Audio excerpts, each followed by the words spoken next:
네, 그럼 지금부터 ESG 글로벌 스탠다드 컨퍼런스 제2부의 문을 화려하게 열도록 하겠습니다. 박수 부탁드립니다, 여러분. 네, 어떻게 제공된 식사는 마음에 드셨나요? 맛있게 드셨나요? 네, 아주 표정들이 밝으신 거 보니까 2부도 기대가 되는데요.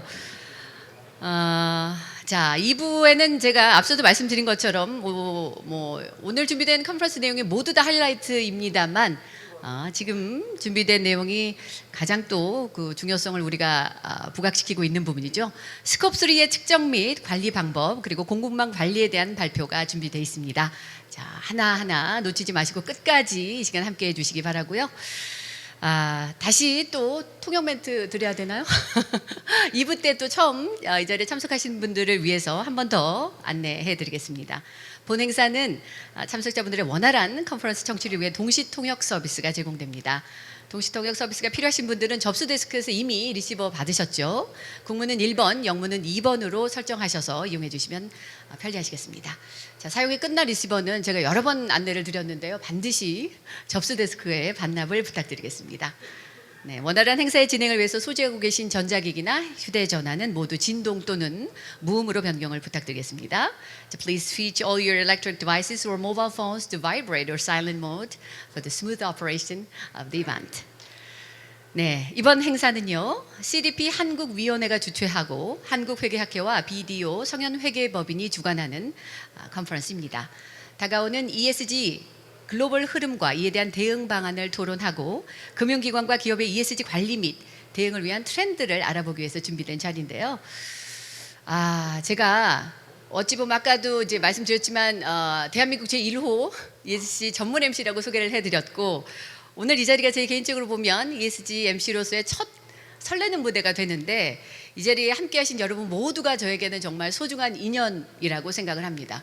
갑자기 인연 하니까 개인적으로 저는 피천등님의 인연이라는 문구가 떠오르는데 혹시 다 알고 계시나요? 그 중간에 나오는 인연이라는 말 대신에 제가 ESG라는 말로 살짝 MSG를 넣어서 살려보도록 하겠습니다. 어리석은 사람은 ESG를 만나도 몰라보고 보통 사람은 ES인 줄 알면서도 놓치고 현명한 사람은 한 번만 만나도 한 번만 스쳐도 ESG를 살려댄다. 어떻게 괜찮습니까? 네, 왠지 좀 강요한 느낌이 드는데 그 대표님이 준비할 때 뭐 시 이런 건 하지 말라고 그러셨는데 이런 시는 괜찮은 걸로 제가 알고 센터장님이 저번에 시 한번 읊으셨다가 공개적으로 망신을 당하셨다고 저한테는 하지 말라는 얘기인데 저는 이렇게 또 각색을 했습니다. MC 직권으로 해보겠습니다. 여기 계신 여러분 모두 현명하신 분 맞죠? 네, 그러면 현명한 여러분과 함께 2부의 문을 활짝 열어보도록 하겠습니다. 네, 2부의 시작은 공급망 관리와 스콥3 평가로 시작하겠습니다. CDP 김태한 연구원님과 대구대학교 정준희 교수님이 원래는 공동 발표를 하기로 하셨으나 김태한 연구원님의 해외 일정으로 인해서 오늘은 부득이하게 정준희 교수님이 단독으로 발표해 주시겠습니다. 자, 여러분 큰 박수로 정준희 교수님 무대로 모시겠습니다.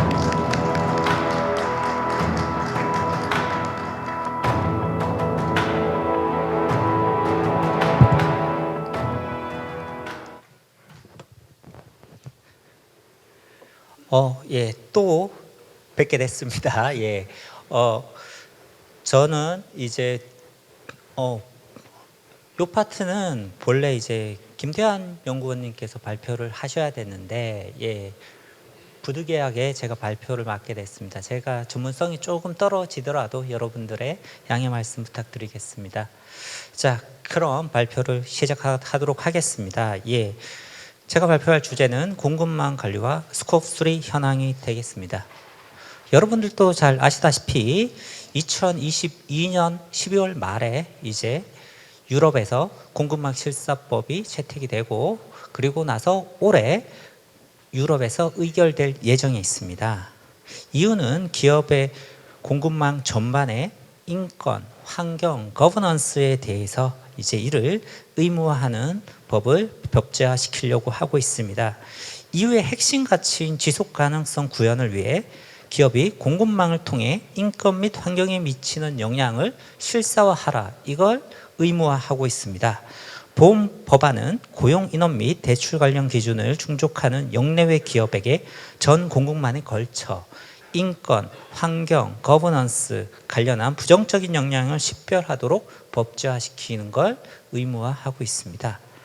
여기서 가장 큰 이슈는요, 협력사에 의한 부정적인 영향에도 민사상의 손배송을 할 수 있도록 하는 게 바로 핵심이 됩니다. 즉, 나의 공급망이 불법을 저질렀는데 거기에 대한 배상을 원청 혹은 본청이 같이 지도록 하는 법안이 가장 큰 이슈라고 할 수 있겠습니다. 공급망 실사법의 주요 내용을 살펴보면 다음과 같습니다. 분야는 ESG처럼 E는 사실은 환경 파트, S는 인권에 포커싱을 맞추고 있습니다. 그리고 G는 거버넌스라고 보시면 되겠습니다. 인권, 환경, 거버넌스에 대해서 여러 가지 공급망을 관리하라는 법안으로 볼 수 있습니다. 앞서서 말했던 그 ESRS나 IFRS S1, S2가 기후변화에 포커싱을 맞춰져 있다면 공급망 실사법은 비로소 E와 SG를 모두적으로 포괄하는 법안이라고 볼 수 있습니다. 여기서 중요한 것은 바로 대상 기업이 되겠습니다. 대상 기업은 EU에 속해 있는 기업 플러스 EU 역 외에도 EU에서 활동하는 모든 기업을 포함하고 있습니다. 그리고 나서 그 기업에게 공급을 실천하는 서플라이 체인 기업까지도 모두 포괄적으로 포함된다라고 보시면 될 것 같습니다. 여기서 이제 중요한 점은 바로 입증 책임에 대한 부분이 되겠습니다.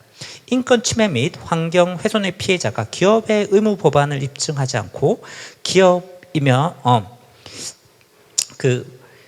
기업이 면책을 위해서는 실사 의무를 성실히 수행했다는 증거를 제시해야 됩니다. 즉, 나의 서플라이 체인이 불법을 저질렀는데 거기에 대해서 우리가 연대 책임을 지지 않으려면 나는 충분히 프로세스 혹은 실사를 거쳤다. 이거를 증명하는 게 바로 기업 자신한테 있다. 이렇게 볼 수 있습니다. 그거를 사실은 증명하는 게 상당히 어렵죠. 그래서 이거를 시스템적으로 구축해 놓지 않으면 사실은 입증 책임이 조금 어려워진다라고 볼 수가 있습니다. 구체적으로 이제 2022년 말에 공급망 실사법이 조금 변경됐습니다. 여기서 이제 주요 이슈는 크게 두 가지로 뽑을 수 있습니다. 첫 번째, 대상 기업에 대한 범위입니다. 보고의 경계인데요. 예전에는 이제 그 역외 기업, 즉 EU에 본사가 없더라도 역외 기업이 매출액이 4,000 유로 이상에서 유로에서 벌거나 혹은 2,000 유로 이상의 고위험 산업군에 속한 기업을 대상으로 했다면 지금 바뀐 경우는 이제 그 매출액 베이스랑 또는 이런 규정이 조금 더 강화됐습니다. 즉 앞으로는 훨씬 더 많은 기업들이 아마 EU 공급망 실사법 대상 기업이 되지 않을까 그렇게 보여집니다. 그리고 기존에 모호했었던 가치사슬 부분들을 보다 명확하게 해놨습니다. 가치사슬이라는 용어 대신 기업 활동 사실, 즉 chain of activity라는 용어로 변경을 해가지고 보다 구체적인 정의를 내렸습니다. 이 말은 즉 의무화를 강하게 시키겠다, 법제화를 강하게 적용하겠다라고 볼 수가 있습니다. 과거에 이제 공급망이 저희가 발런토리였다면 이제 공급망은 당연히 필수적으로 해야 될 맨다토리가 됐다라고 볼 수 있습니다. 자, 공급망이랑 유사한 법 중에 하나가 바로 스코프 3입니다. 여러분들도 이제 스코프 3는 많이 들어보셨을 것 같습니다. 기후변화 파트에서 스코프 3가 점점 필수적인 요소로 들어가고 있습니다. 여러분들도 잘 아시다시피 스코프 1은 기업이 직접적으로 배출한 배출량을 말하며 스코프 2는 에너지 사용량을 주된 기반으로 하고 있습니다. 스코프 3는 제품을 생산하기 위해서 드는 간접적인 비용을 보고하고 있습니다. 예를 들어서 본사의 관리비라든가 혹은 본사에서 사용한 출장에서 발생하는 CO2 배출량 이런 것들을 모두 포괄적으로 포함을 하고 있다고 보시면 되겠습니다. 자, 이런 것들은 딱 들어도 측정이 되게 어렵죠. 이런 측정을 해서 보고하라는 게 이제 주요 안건이 되겠습니다. 그렇다면 왜 글로벌에서 공급망 실사법이랑 스코프 3에 대한 부분을 의무화시켰냐? 이게 또 이슈가 되겠죠. 바로 그린워싱을 피하기 위함이라고 볼 수 있습니다.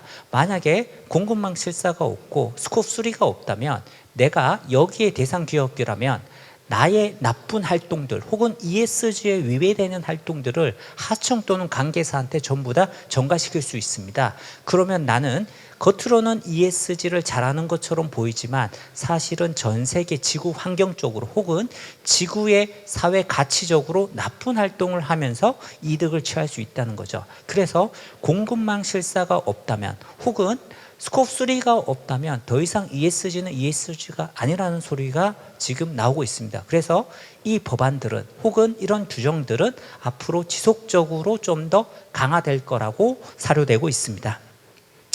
조금 더 구체적으로 글로벌에서의 스콥 3에 대한 요구를 살펴보자면 과거에 2017년도에 TCFD 같은 경우는 스콥 3를 그냥 발렌토리화 시켜놨습니다. 그냥 자발적으로 혹은 컨디셔널, 조건부로 수행하도록 해놨습니다.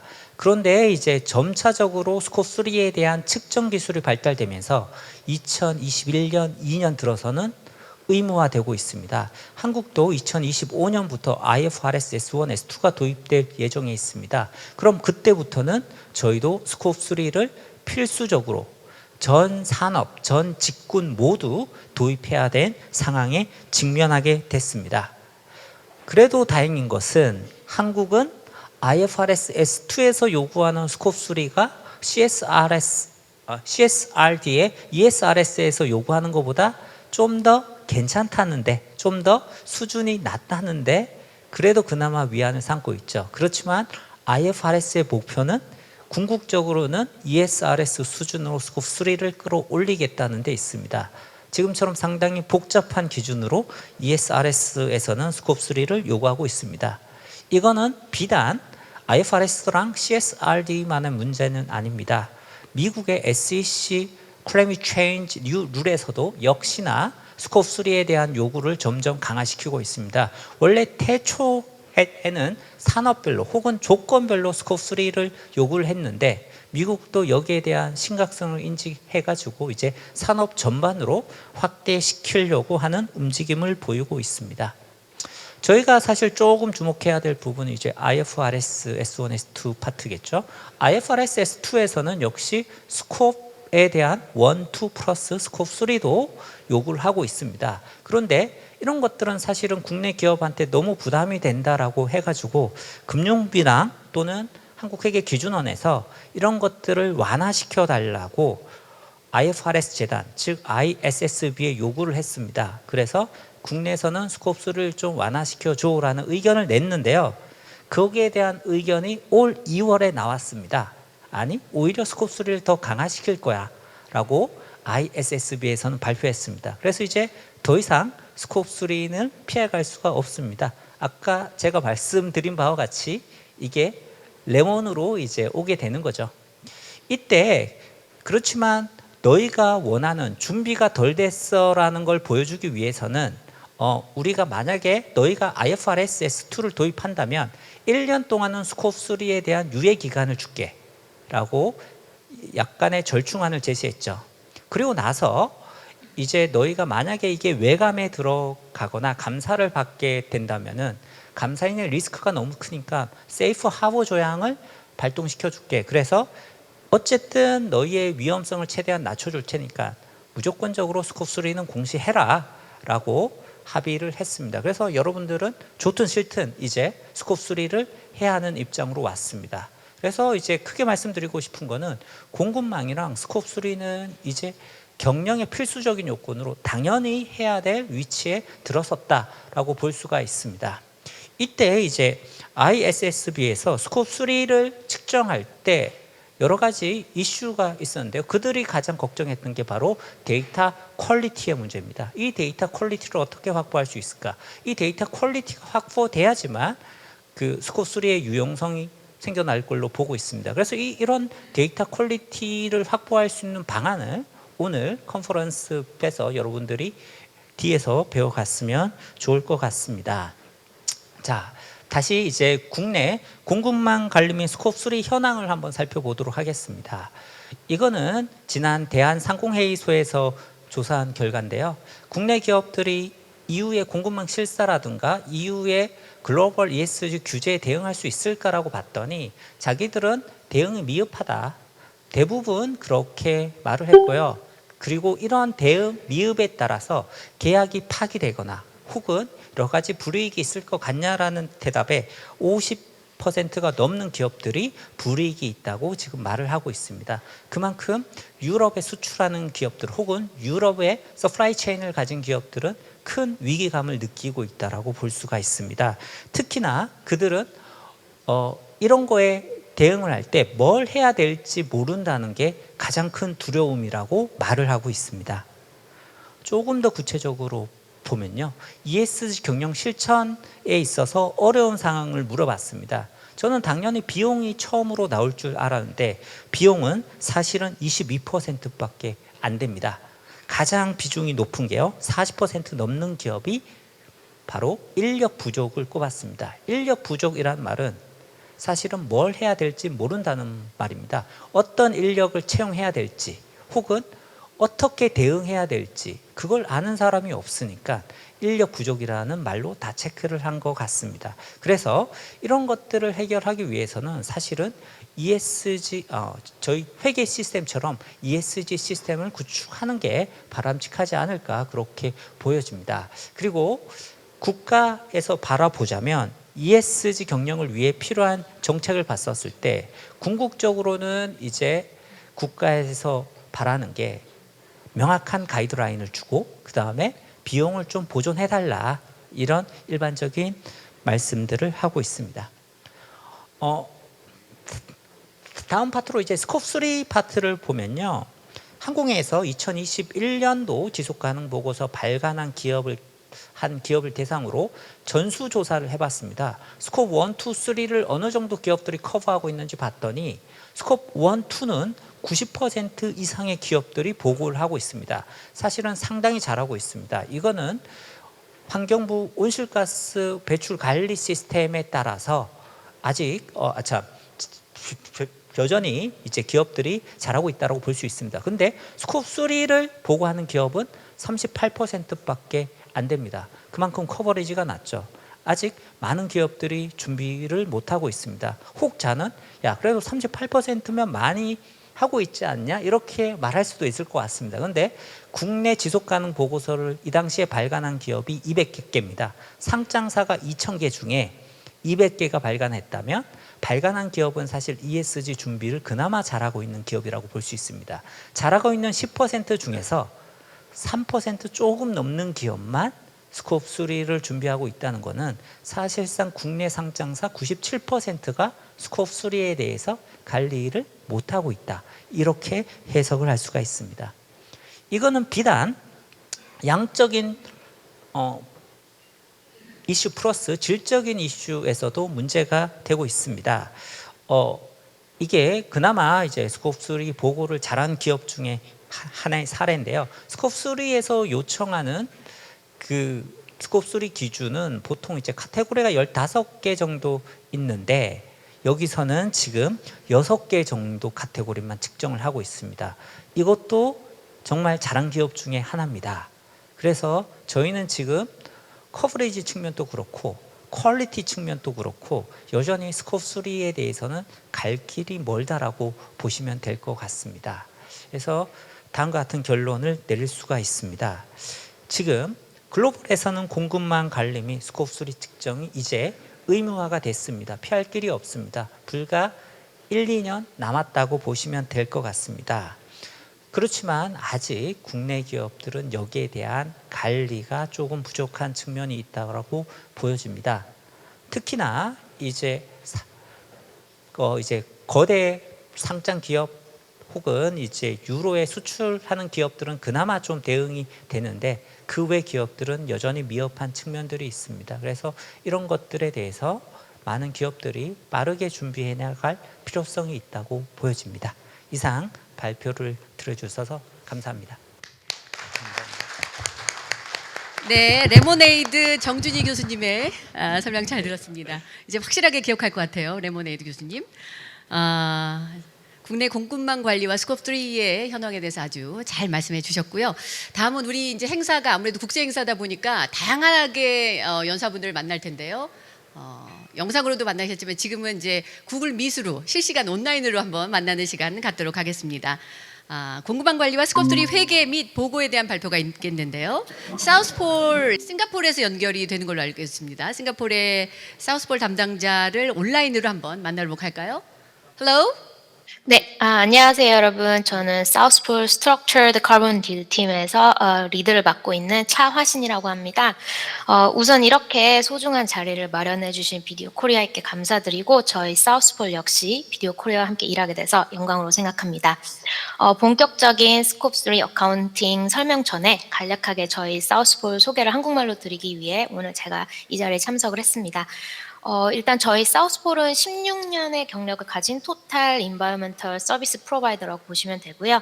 현재 저희가 제공드리고 있는 서비스로는 컨설팅, 카본 프로젝트 인베스트먼트, 카본 펀드, 그리고 카본 크레딧 및 재생에너지 인증서와 같은 서티피케이트를 소싱을 해서 고객님들께 판매를 하는 서비스 또한 제공드리고 있습니다. 특히 카본 크레딧 프로젝트 관련해서는 저희가 전 세계적으로 700개 이상의 프로젝트를 보유하고 운영을 하고 있고요. 오늘 자리에 참석해 주신 대부분의 고객님들의 이제 기업 활동이 지리적으로 한국에만 국한이 되어 있는 게 아니기 때문에 저희가 운영하고 있는 글로벌 포트폴리오가 잠재적으로 많은 도움이 될 거라고 생각을 합니다. 저희는 현재 30개국에 오피스를 두고 있고요. 각 인더스트리에 특화된 엔지니어, 사이언티스트, 엑스플로시 메이커 등 여러 전문적인 경력을 가진 약 1,300명 이상의 직원을 통해서 고객님들께 좀 더 전문적이고 테일러 메이드된 서비스를 제공드리고 있습니다. 예, 여기까지 저희 사우스폴의 간략한 소개였고요. 다음 순서로 이제 아지트가 스콥 3 어카운팅에 관련해서 프레젠테이션을 진행하도록 하겠습니다. 감사합니다. Hey Ajit, over to you. Thank you, Jasmine. Hi, everyone. My name is Ajit Papichri, and I'm an Associate Director of Climate Strategies at South Pole.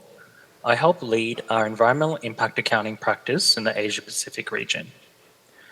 So today, I would like to talk to you about Scope 3, otherwise known as supply chain emissions.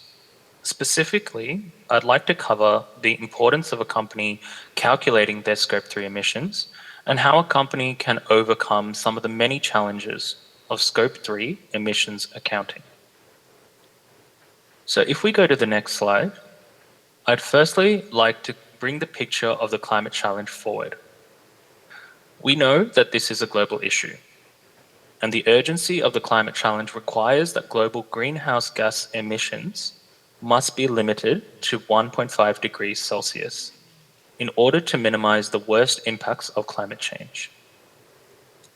Furthermore, the world needs to reach a net zero state of emissions by 2050, and this is to avoid catastrophic global warming.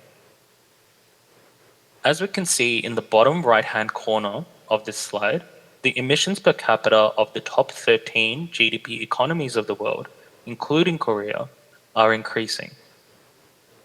However, many have peaked, and the hope is that we continue to see declines in emissions both per capita and in absolute terms. So the question then becomes, what can the private sector do in order to help this cause? Now, on the next slide, what we'll see here is what the real issue is that is most relevant to companies on a global scale. That is, that Scope 3 emissions make up around 70% on average of a company's carbon footprint, and that a company being able to reduce these emissions is essential for the world to limit their global warming to 1.5 degrees Celsius. If we go to the next slide, some of you may be wondering, well, what is Scope 3? And how can we actually calculate Scope 3? For greenhouse gas accounting, the international best practice standard for the private sector is the Greenhouse Gas Protocol. And this defines Scope 3 as the indirect emissions from value chain activities. So as you can see on this diagram on the left of the screen, this refers to emission sources in your upstream value chain, such as purchased goods and services, capital goods, business travel, operational waste as some examples. While on the right, emission sources from your downstream value chain are also included. And this can include the use of your sold products and emissions from the investments that you make as a company. For further information, you can access the technical guidance for Scope 3 in the link shown in the bottom right-hand corner of the presentation afterwards. So now I'd like to talk about the 3 main reasons why it's important for a company to do Scope 3 greenhouse gas accounting. Firstly, greenhouse gas accounting for Scope 3 can provide a clear pathway for global climate goals to be defined. The reality is that the global climate challenge can't be won without the private sector accounting for Scope 3. Also, we know that Scope 3 can be very complex to calculate, and it does take time, which means starting earlier for such an urgent cause is essential for the private sector. Secondly, understanding your Scope 3 emission hotspots allows you to track which parts of your supply chain are vulnerable to shocks and stresses in the market. As we know, climate regulations are increasing in many countries, and this can include Singapore, New Zealand, USA, as well as the European Union. Additionally, commodities such as oil and coal are increasing in price. And so Scope 3 calculations allow you to understand your supply chain's pain points, and it makes you more resilient to these shocks and stresses in the system. Thirdly, it allows you to maximize your supply chain's innovation. And this is by creating collaboration between suppliers, between manufacturers, producers, and consumers. A complete understanding of your supply chain emissions allows you to find innovative ways to finance emission reductions with mutual efforts. Now, on the next slide, I'd like to just highlight the nature of Scope 3 and its importance.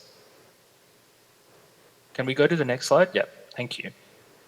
So if you can see to the diagram on the right of the screen, we see that Scope 3 makes up the majority of emissions for sectors such as financial services, transport OEMs, real estate, all the way down to chemicals, coal, and electric utilities. This is to emphasize the fact that Scope 3 is an essential part of a company's footprint. On the next slide though, what we will see is that based on the sector your company is in, the type of Scope 3 emission category will vary in importance. For example, for transport OEMs, most of the emissions come from the use of sold products. That is to say, from the vehicles your company produces, most of the emissions come from the usage of that vehicle that is manufactured and sold to your consumers. For financial services, almost all your emissions come from your investments and lending activities. While for the chemical sector, most of the emissions come from the raw materials that you purchase, that is the purchased goods and services, as well as the use of sold products, which is related to the chemicals that you sell and then that are used in the market. Now I'd like to cover some of the challenges for Scope 3 accounting and how you can overcome them. So what we see on this slide is that there are many key challenges for Scope 3 calculations, and it's often difficult for companies to undertake this activity for several reasons. I'll touch upon some of these today. The first, and perhaps the most important reason, is the lack of accurate data. And that is really to say that high quality and granular data is difficult for any company to obtain, particularly as most primary level data is not already being collected or even estimated across the supply chain.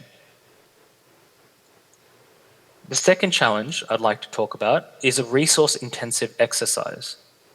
The fact is, collecting Scope 3 data requires company personnel across your operations, logistics, procurement, finance, and others to manage a lot of data.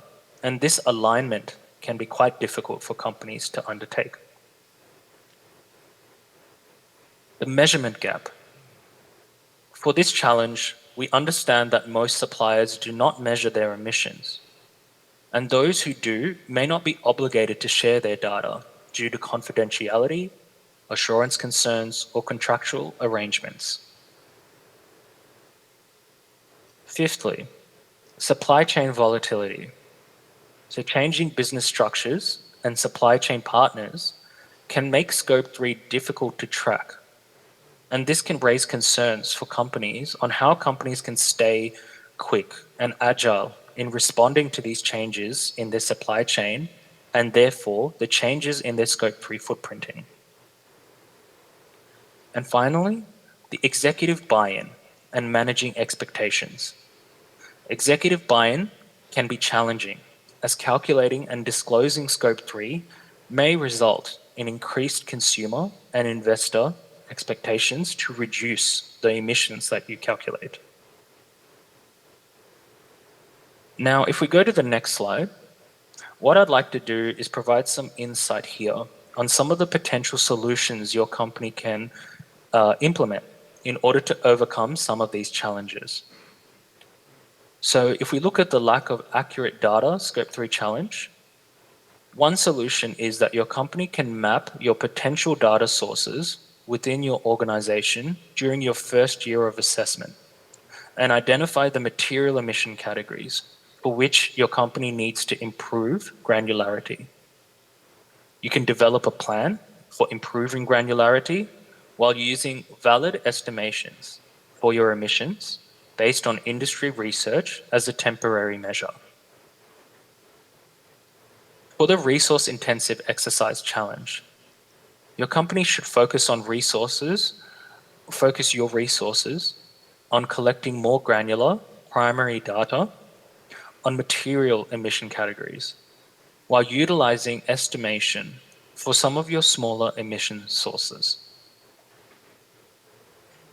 When we look at the measurement gap challenge, this is about being able to engage your existing suppliers as early as possible in order to highlight your ambitions and develop a green procurement policy to engage new suppliers. When we talk about a green procurement policy, that is to say, working with new suppliers who are already calculating their emissions. Next, when we look at the supply chain volatility, this challenge can be overcome by understanding which parts of the supply chain you lack control of for operational changes to take place. And in these cases, focusing on building relationships for achieving mutual reduction opportunities. And finally, the managing expectations challenge. Here we can explore opportunities from being an early adapter and see how much influence your company has in shifting the paradigm within your sector.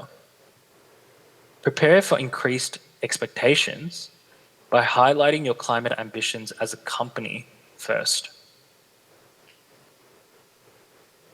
Now what I'd like to do on the next slide is perhaps bring a lot of these challenges and overcoming them to life with a fictional case study.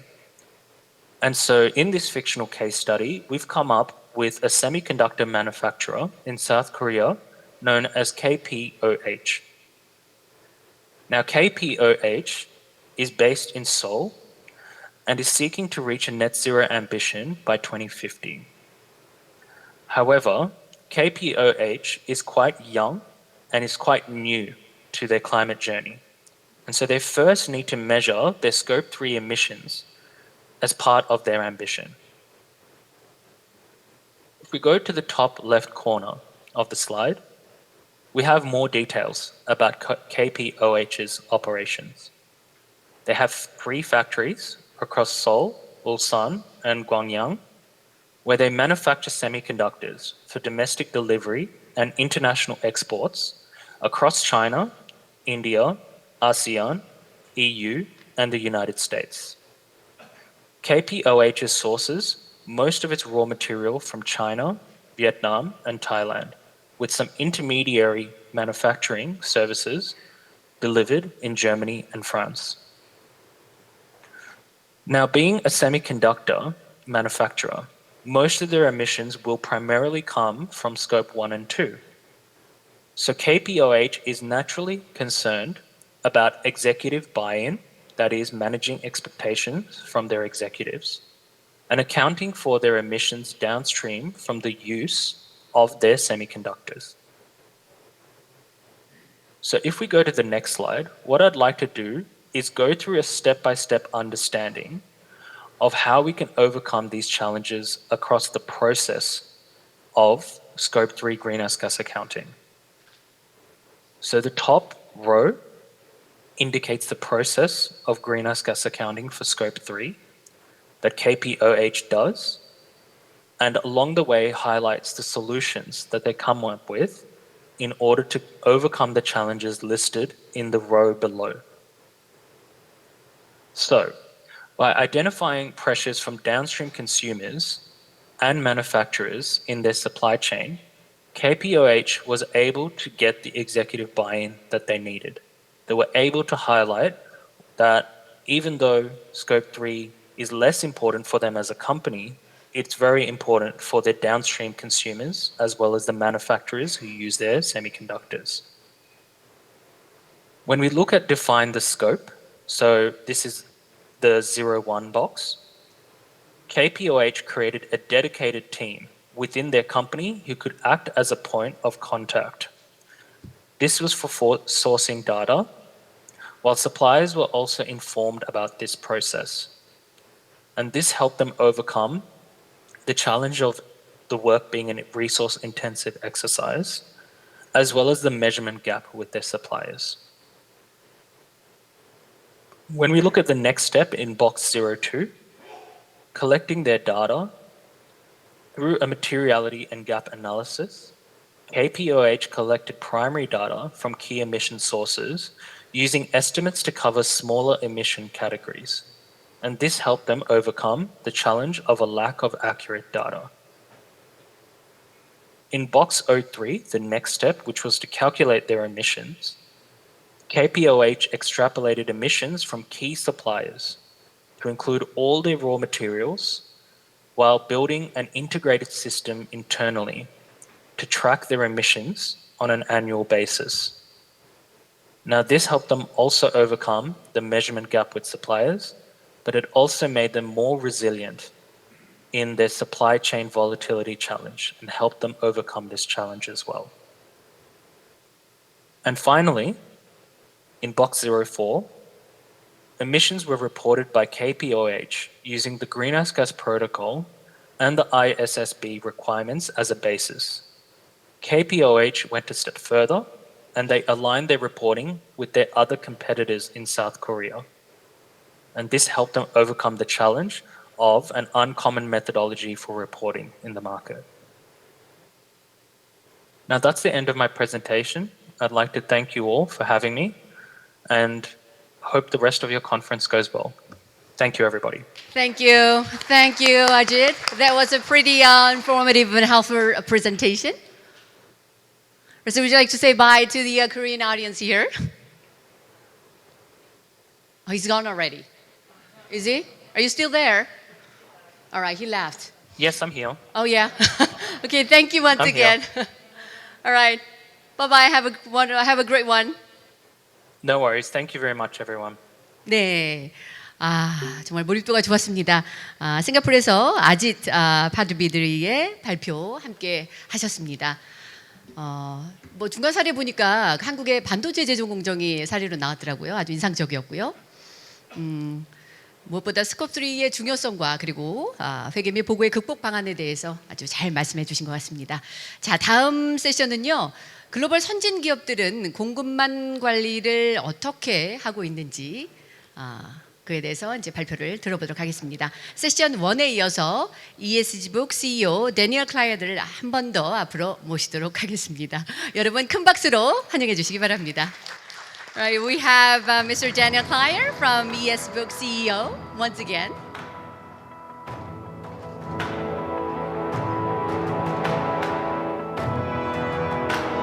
Thank you again.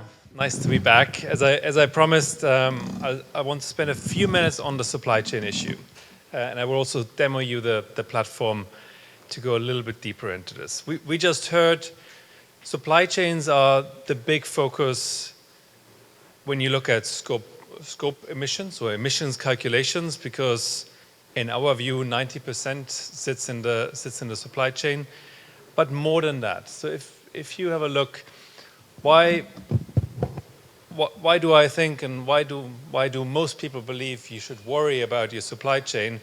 It's really five things. First of all, 90% of your climate exposure normally sits in your supply chain. Right? While you can control what's inside your company, unless you understand what's outside your company, it is hard to get control of over your climate destiny.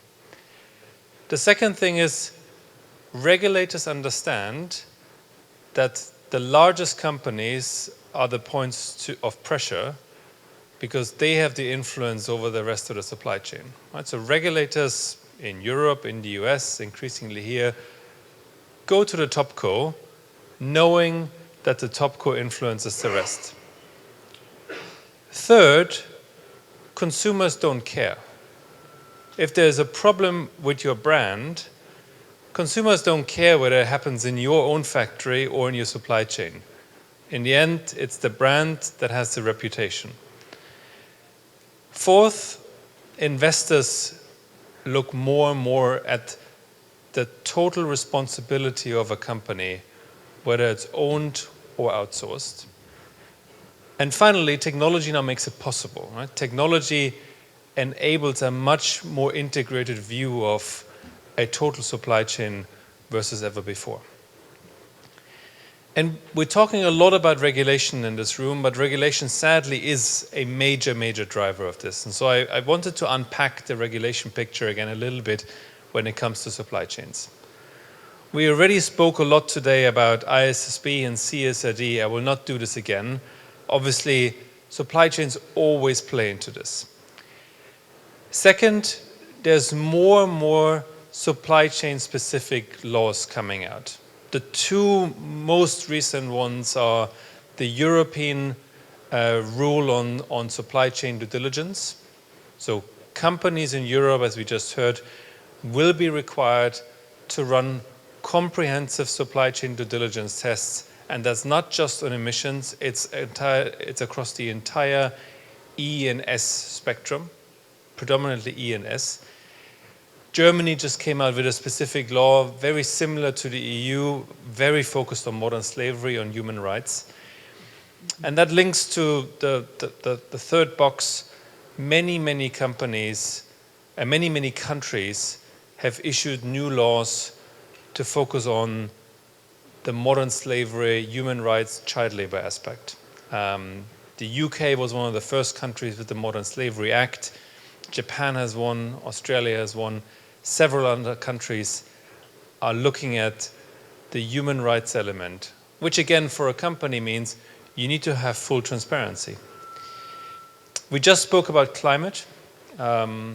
Clearly, if you want to follow the greenhouse gas protocol, if you want to submit a science-based target, so SBTI, the Science-Based Target Initiative, if you want to comply with TCFD, you need to understand your supply chain because 90% of your exposure normally sits there. And then there are a lot of industry initiatives that are trying to create new standards around looking at your supply chains. And then finally, obviously for this group, there's quite a comprehensive set of new Korean laws coming that are incorporating supply chain considerations into ESG laws for companies. And so what does this mean? I'll talk 1 minute about the slide, but then I'll show you the way many of our clients are using our tools is, first of all, you create a disclosure framework. So you digitize laws essentially into an online disclosure journey. Second, you invite your companies to disclose. In the end, you can only understand your supply chains if you measure. Consistent set of data points, consistent set of metrics, year after year after year in one digital format. Third, you score companies. You score companies, you analyze companies, you want to understand which are your best performers, which are your worst performers. And I'll show you in a minute also an example from Siemens. We worked with them to use data to identify their biggest risks. Because there are many, many things you need to do about your supply chain. The biggest thing that most companies do is manage risk. You wanna find the bottom 10%, the bottom 15%, engage with the companies, ensure you don't have a scandal in your supply chain. And for that, you need to use a lot of data to score. And then finally, you normally want to report. And let me try to show you a little bit how this actually looks in practice. So I hope that we get technology to work. Very good. So what you see here is the ESG Book platform. And I'll explain a little bit what that platform does. The platform has really two use cases. The first one is it exposes data for pretty much every listed company in the world. So we collect everything that listed companies put out there into the public domain. And then second, it allows you to collect data from companies where you don't have information, so especially private companies. And so you see here on platform, we at the moment have about 150,000 corporate disclosures on platform. We host about 14 million data points on platform. And if I just start with showing you, sorry, not the best construction. I hope you can still hear me all right. If I just start showing you a public company, so if I take Korean Airlines, just because we're here, and I'll show you what we know about Korean Airlines. So I'll start to go into what we call the ESG Performance Monitor. And so I can say I'm really interested in the human capital dimension of Korean Airlines. I really want to know how they're doing on diversity and inclusion. And I can get into, okay, what's the ratio of females in management position, which is 38%. What's the retention rate after parental leave? 99%, if that's interesting. What's the overall share of female employees? But then also, what's the share of females on the board? So that's a starting point. I can do the same on governance issues, on environmental issues, to look into the air quality disclosure of Korean Airlines. The second thing that I can do with public companies is benchmark them. Because normally you want to understand how your company does versus others. And I must say Korean Airlines, hopefully we have nobody in the room, aren't the best performers, so there's more work required. But you can understand suddenly in which dimensions they're performing well or not well. So I can go into the individual dimensions of the score. I can even go into every raw data item to understand, okay, let's look at air quality. And where do we have disclosures from different companies, at what level, if I want to understand diversity and inclusion again, where we just had a look at, or human rights. I can look at all of these dimensions and capture the data points that companies currently put out in the public domain. The next thing that the platform allows you to do is you can get into what we call climate alignment. And for instance, the platform tells you what the current temperature score of a company is. So if the company delivers its plans, what's the alignment? Here the company actually has a 1.5 degree alignment, but it also tells you what kind of carbon reduction the company needs to achieve by 2050 to get to a net zero pathway, which is a 78% reduction. And then the platform gives you the underlying source documents. So if you want to understand where's all of this data coming from, we give you the underlying data. So here we have the Scope 1 emissions of Korean Airlines, Scope 2 emissions, Scope 3 emissions. And as we just discussed in Scope 3, there are 15 subscopes, and we capture the 15 subscopes. In the case of Korean Airlines, it's predominantly the fuel that they use, so Scope 3 within 15. So that's a starting point, right? So for listed companies, you have all of this data. And so for listed companies, you can start to create little portfolios. If I'm really interested in, let's say, Korean companies more broadly, I'll select Korea. I could create a little portfolio. So I say I take the top 10, add to a portfolio, call it Korea. I can put in weights if I want to. And within seconds, I have a portfolio here, and I calculate my ESG scores for the portfolio, and I see the distribution. I can measure my temperature alignment. I can see which companies have a 2.5 degree pathway, a 1.5 degree pathway. And so that's what you can do with the platform for everything that's listed. So a very, very flexible data source, one of the largest in the market to assess listed company information. But now we come to private companies, unlisted. So we work with a lot of banks. We work with, at the moment, 15 of the largest global banks, Goldman, Citi, Bank of America, Deutsche, BNP, to collect data for their portfolio, for their lending portfolios from private companies. But we also work with companies like Chanel, Cartier, to collect data from their supply chains. And so what we do in those cases is we create frameworks. You can take either an existing framework, or you can create your own framework. The World Bank, for instance, created their own frameworks here on platform, which essentially is a list of questions that are important for the IFC, for the World Bank. And what you can then do, you can start to invite companies to disclose. Right? So you have a toolkit that digitizes the entire journey.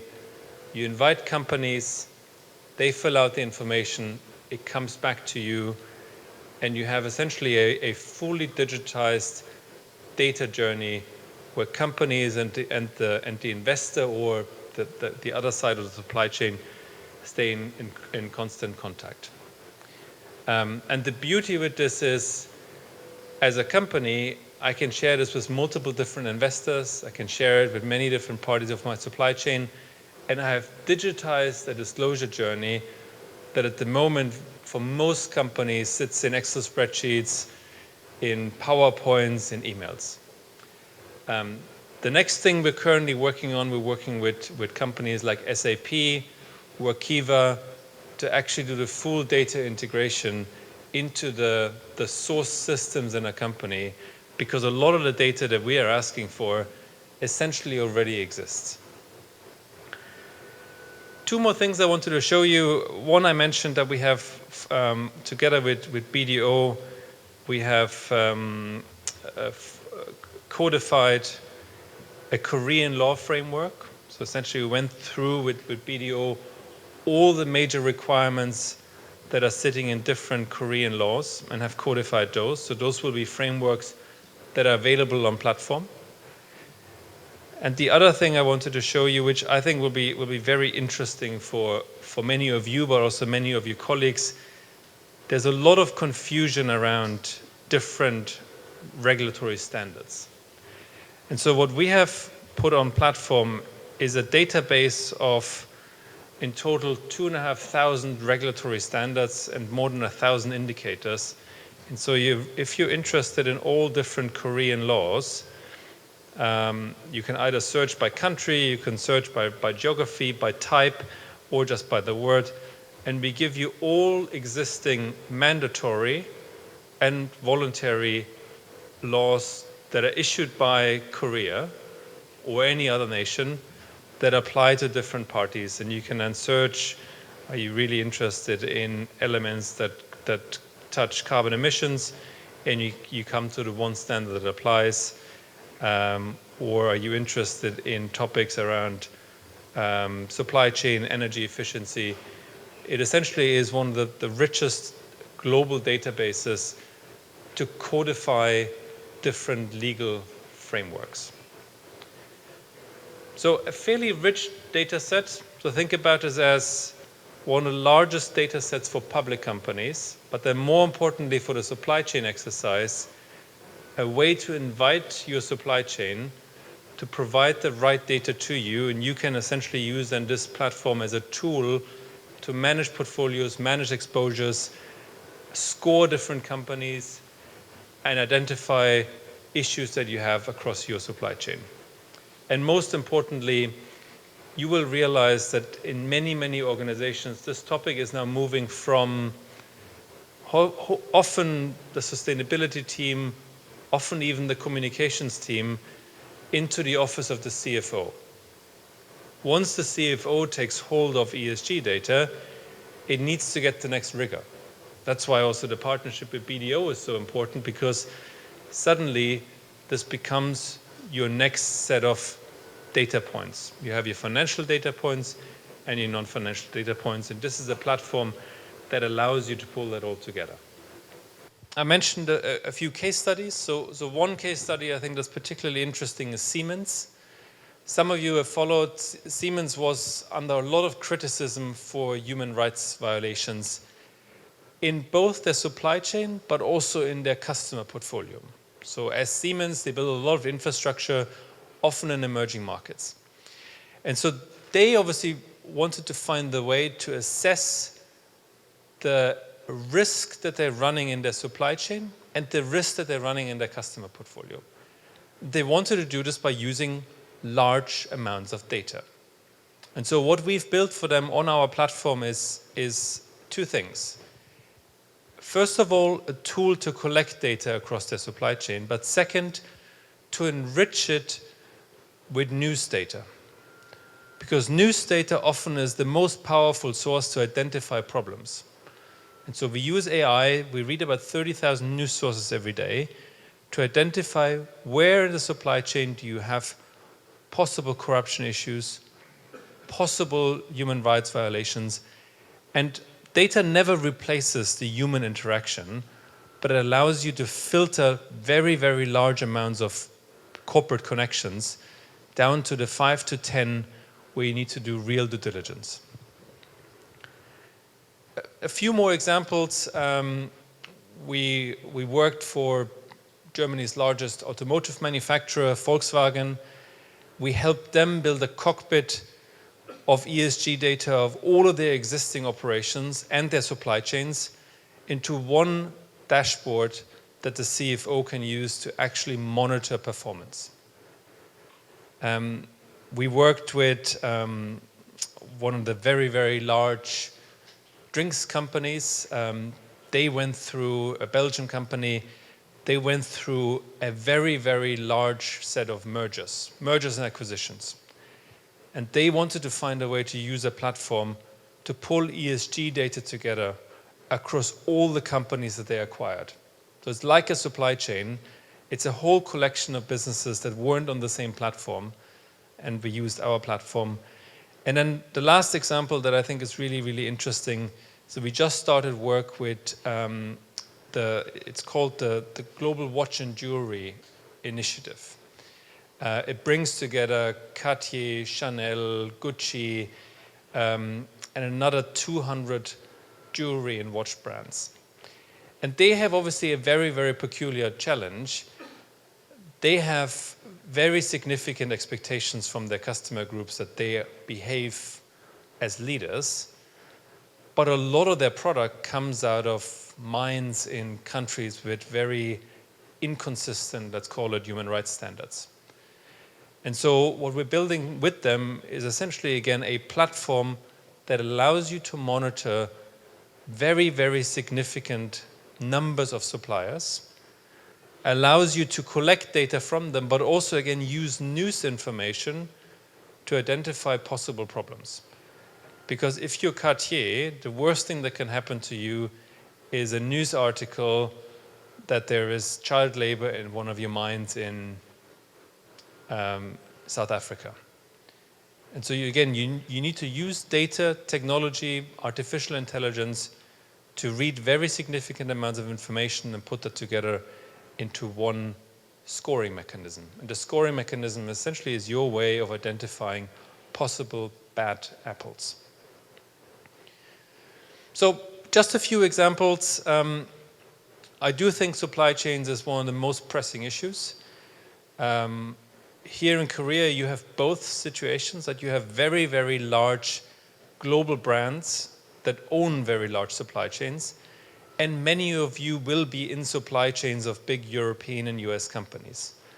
So in two ways, this is coming here faster than probably any other set of ESG regulations, and therefore finding technology-enabled ways to get on top of this, use data as your friend, and start to measure, score, risk assess your supply chain before regulation starts to hit, I think is a step that will create a lot of clarity. And again, if we believe that 90% of your exposure, climate-wise, human rights-wise, sits outside of your immediate control, the supply chain is always the first place to start. Why do I think we're the right partner for this together with BDO? I'll be very brief to this. First of all, we have the ability to measure and monitor ESG performance on one cloud-based platform. So you digitize something that otherwise flies around in Excel spreadsheets. You wouldn't believe how many people are still doing this in Excel, and it creates chaos. The second is you digitize a disclosure process. So you take a framework, we've done it with BDO, put it on a platform, codify Korean law into one digital journey, and roll it out to your supply chain. Given that we have codified all global standards, you can map. So you don't need to ask companies to do it 2, 3, 4 times. You can allow a company to do it once on platform and map it into different standards. We have done the alignment. And finally, with a partner like BDO, you can also get your assurance and verification done, which is the next big frontier. This data will become data that needs assurance. At the moment, there's hardly any, sometimes limited, but we're on a journey where the quality of this data will have to improve. So I think in this partnership, we can deliver a lot of that. Back to you. I think we have time for questions later, but hopefully a good insight into what technology can deliver. Thank you. Thank you once again. That was Daniel Fire. 네, IT를 활용한 체계적인 공급망 관리 사례를 여러 가지 케이스 스터디를 통해서 보여주셨는데요. 뭐 지멘스, 폭스바겐, 개인적으로는 슈넬 앤 카르티에 그러니까 귀에 쏙 들어왔습니다. 네, 글로벌 선진 기업들은 체계적인 관리 시스템을 통해 공급망 관리를 하는 것으로 알아볼 수 있었습니다. 자, 다음 순서는 2부 순서의 마지막 순서입니다. 괜찮으신가요? 기지개 한번 펴실까요? 네. 뭐 몸은 조금 계속 앉아 계셔서 좀 피곤하시겠지만 아마 여러분의 집중도는 처음 시작과 그렇게 크게 별로 달라진 게 없는 것 같아요. 정말 감사드립니다. 자, 다음 순서 대기하고 계시는데요. 일본의 ESG 평가 데이터를 활용한 지속가능 금융 사례라는 주제로 ESG Book 아시아 파트너 히로시 아메미아의 발표 함께 하도록 하겠습니다. 여러분 큰 박수로 환영해 주시기 바랍니다. Right, let's welcome Mr. Hiroshi Amemiya onto the stage.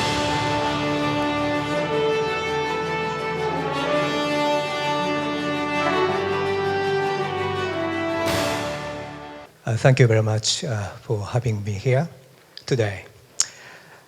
I am Hiroshi Amemiya. I am responsible for business developments in Korea and Japan.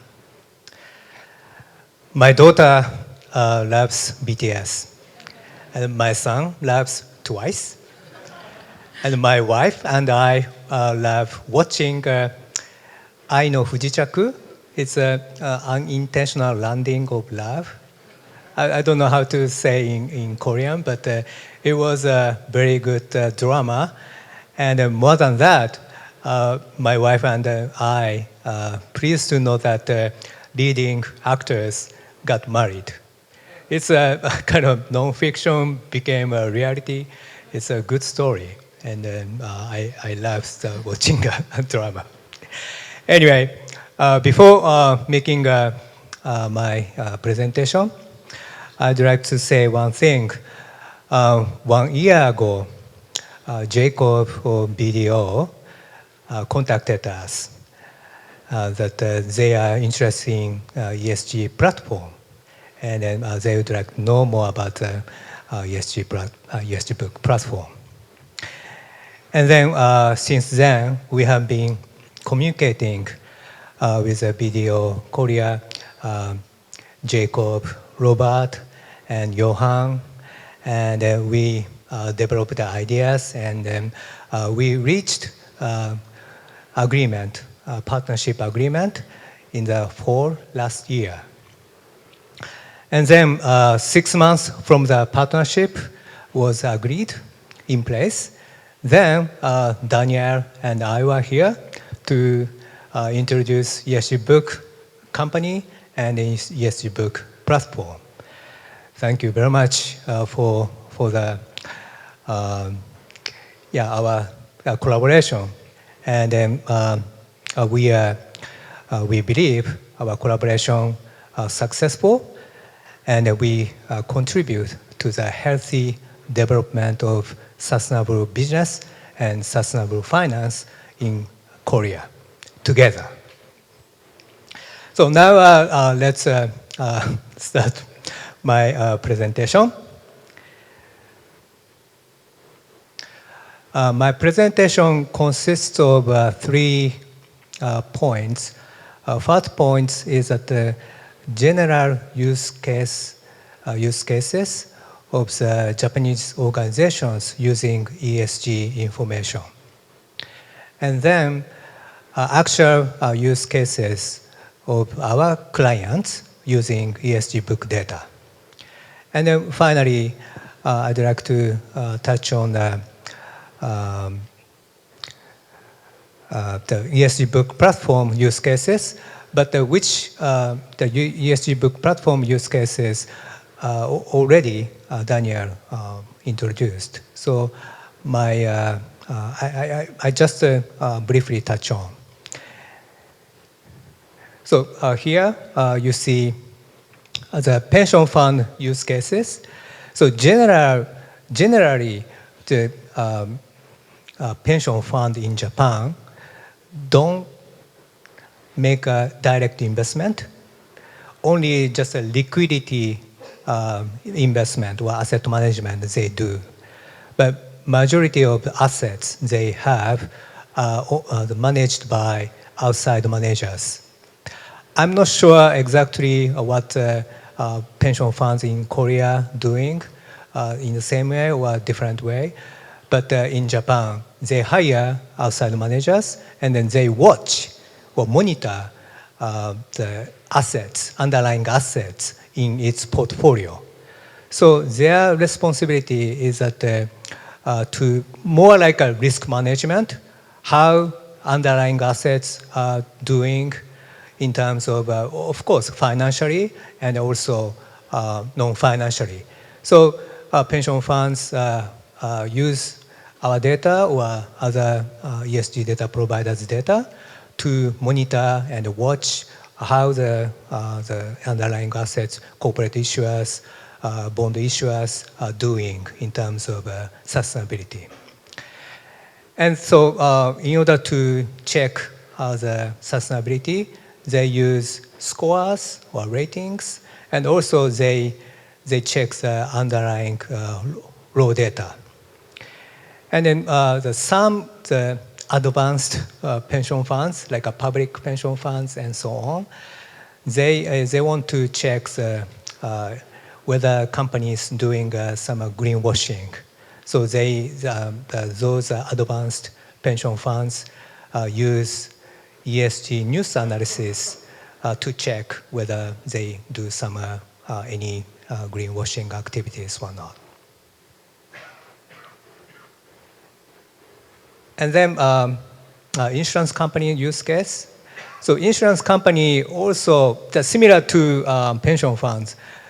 The maybe only difference is that they manage their own money as well as they hire outside managers. So they check both their own portfolio as well as portfolios they hire, portfolio of the outside managers they hire. So both, for both sides, they watch underlying assets, activities in terms of sustainability. And they use scores, data, and then, as I said, some advanced insurance companies, they are very careful about greenwashing, so they use ESG news analytic tools. And then asset managers case, they are more, they are managing money on behalf of their clients. So they are more serious about managing non-financial risks. So not only monitoring or watching sustainability performance of underlying assets, the corporate issuers, they are actually integrating ESG factors into their portfolio management. So they use scores to improve alpha, and also they use scores or ratings to manage risks, whether related to the greenwashing, if corporate issuers doing some bad things, any reputational risks the corporate issuers doing. So asset managers are very careful about how corporate issuers behave or perform in terms of sustainability. And then research and teaching. The university also using sustainability data. They use at the classroom and as well as some economics department or technology department. Professor wants to use sustainability data to perform against stock performance, and then to find out any correlations or any kind of relationship between non-financial and financial data. So we provide the ESG book also provides some data to university professors. So so in addition to private sectors, public pension funds, academic institutions, and also research institutions are our users or users of ESG data. And then corporates. Corporates, more my experience, what I discussed with corporate clients, and then they are looking for a tool to compare their company's ESG performance against their peers. So benchmarking analysis as well as what kind of data their competitors are disclosing.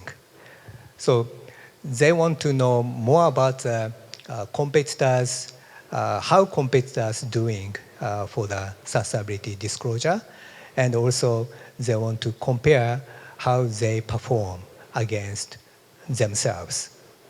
So we provide scores and then raw data, and also they are very keen about the company is how the company, the client, is viewed by media.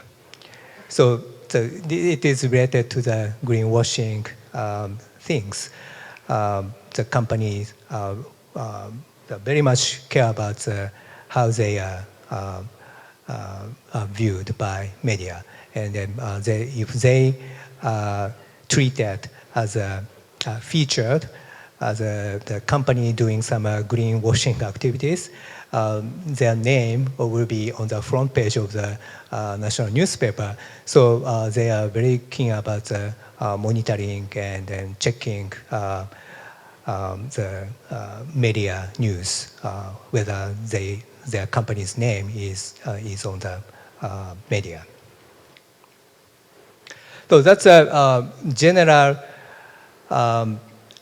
the use case of the ESG data in Japan, based on my experience.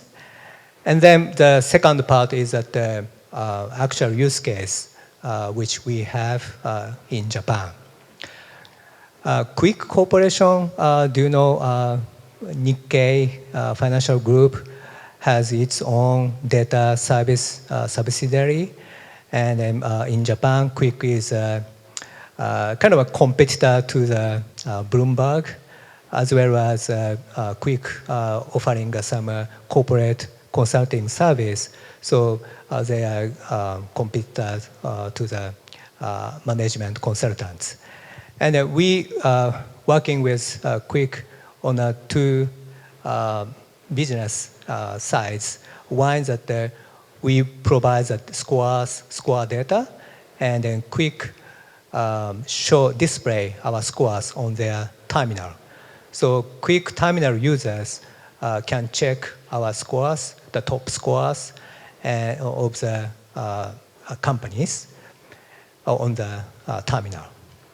And then the second relationship is that we offer data, scores, and analysis, and then Quick use our information to communicate with their clients as a part of the sustainability performance analysis or consulting activities.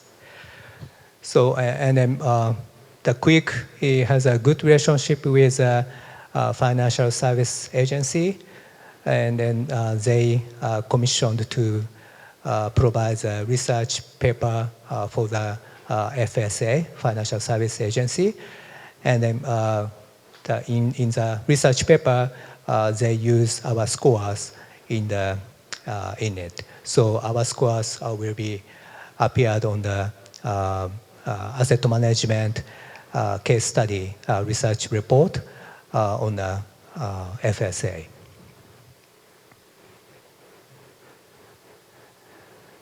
And the second case study is GPIF, Government Pension Investment Fund. GPIF, it's an honor to mention that GPIF is one of the first clients, not only in Japan, but in the global basis. And then we deliver the data like ESG score data, global compact score data, and climate-related scores, and filtering tools, and as well as news scores.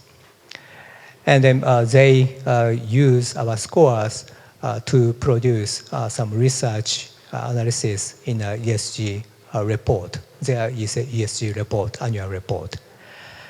And also GPIF as a universal owner, and then they invest in ESG. They are doing ESG investing by creating indices. So as you might know, they use several ESG indices, and then so some of them are our competitors. So our competitors are creating an index for GPIF.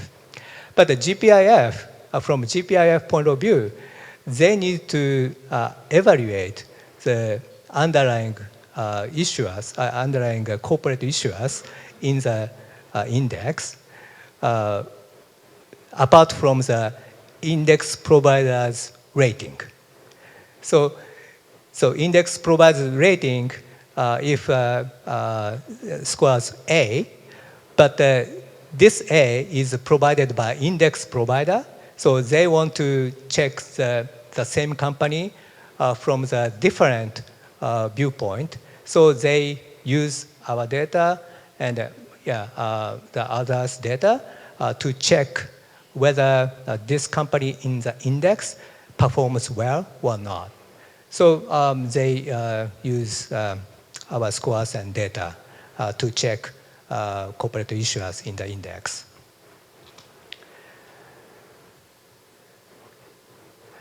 And then the university case, as I said, the professors, economics professor or technology professor, they want to find out any relationship between non-financial data and financial data. So they use our data scores to investigate any relationship between these two data sets. And then corporates. We have been producing ESG performance reports more than 30 companies so far, including Canon, Kao, Takeda Pharmaceutical, and also Sony, and so on. And we provide a score overview, business involvement, like a tobacco or fossil fuel, any involvement in the company has, and also performance by sustainability issues, peer benchmarking, and score breakdown. So before we launched ESG Book platform, we produced this type of report and then send it to the company and have an online meeting and so on. But now we have a ESG Book platform. So company, as Daniel introduced, a company check their scores, score breakdown, peer benchmarking, checking their score against peers on the ESG Book platform. So we also continue producing a report paper, but the company can check their performance on the ESG Book platform. So that's, I think, I'm going to introduce the third part of my presentation. As Daniel mentioned, that if you access to ESG Book platform, the company, you can go to the company dashboard, and then you can check the company's score overview, and then top score, sub-scores, and so on. And also the score breakdown, category score, dimension score, category score, and so on. And then you can check the company score against peer scores of the peer companies. And also on the platform, you can create portfolio, like Daniel introduced. And then in addition to creating a portfolio, on the platform, you can create a peer benchmarking portfolio as well. So as a company, if you want to compare your score against peers, you can create, you can go to the performance benchmark section.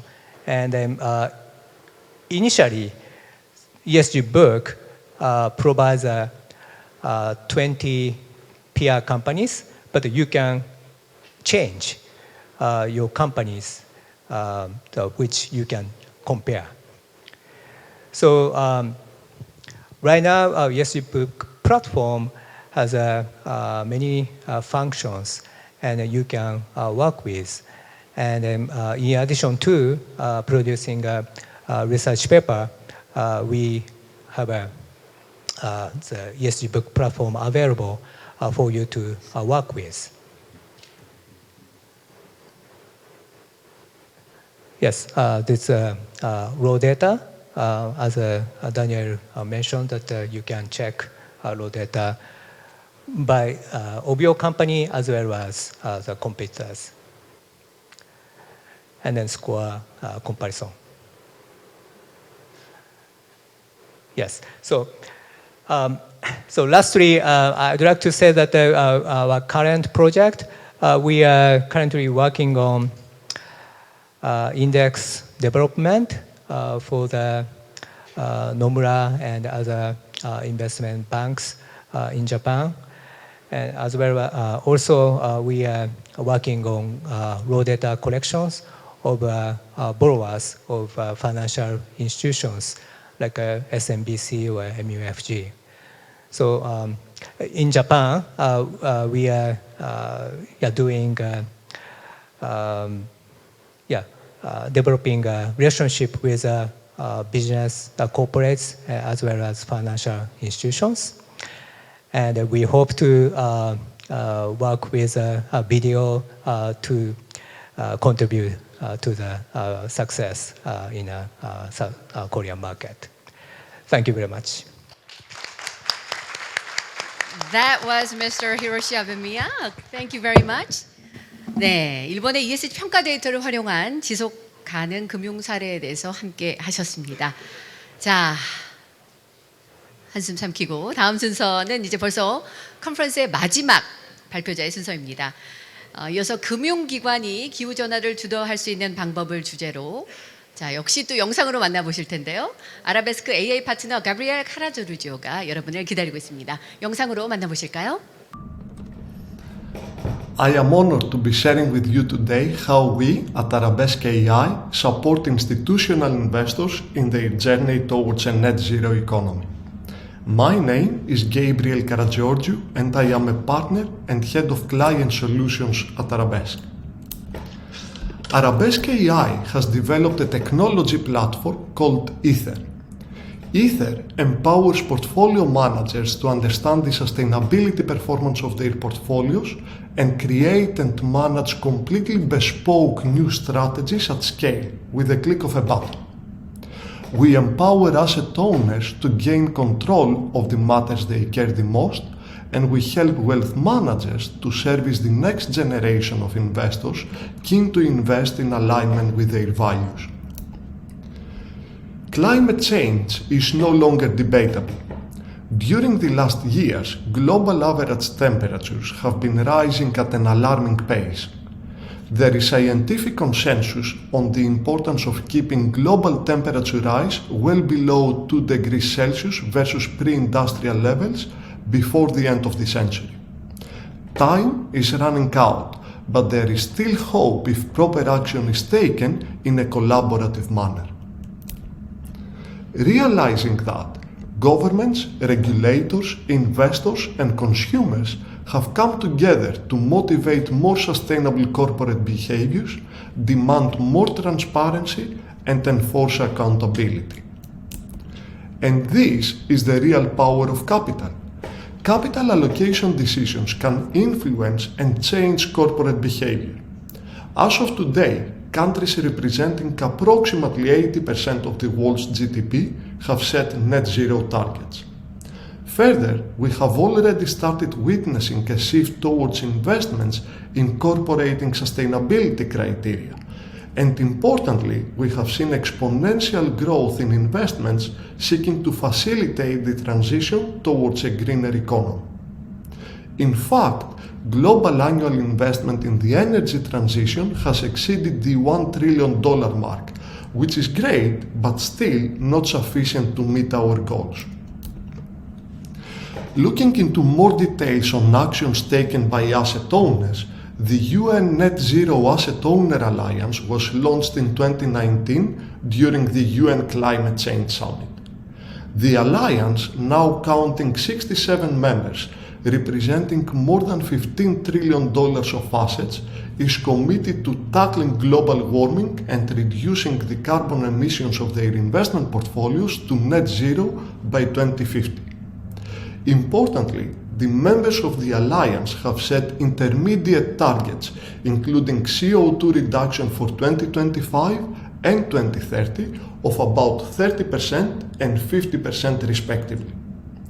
Additionally, they have also committed to engaging with top emitters to help them in their transitioning journey and to allocating significant amount of capital towards clean energy solutions. And this is wonderful and fine, but the challenge with most of the asset owners is that they are not in control of their assets. Instead, and this is especially the case for pension funds, they rely heavily on external managers to deliver on those objectives. Limited oversight, lack of transparency, as well as cost considerations have increased asset owners' desire to move assets internally.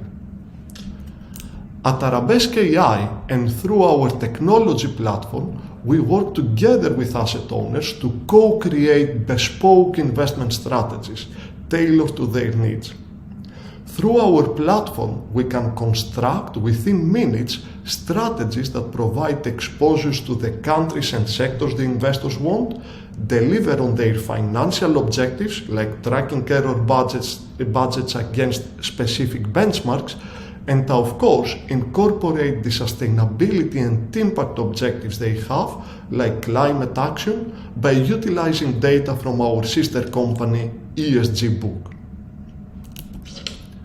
When working with clients, our first step is to diagnose the existing portfolios and understand the current status quo.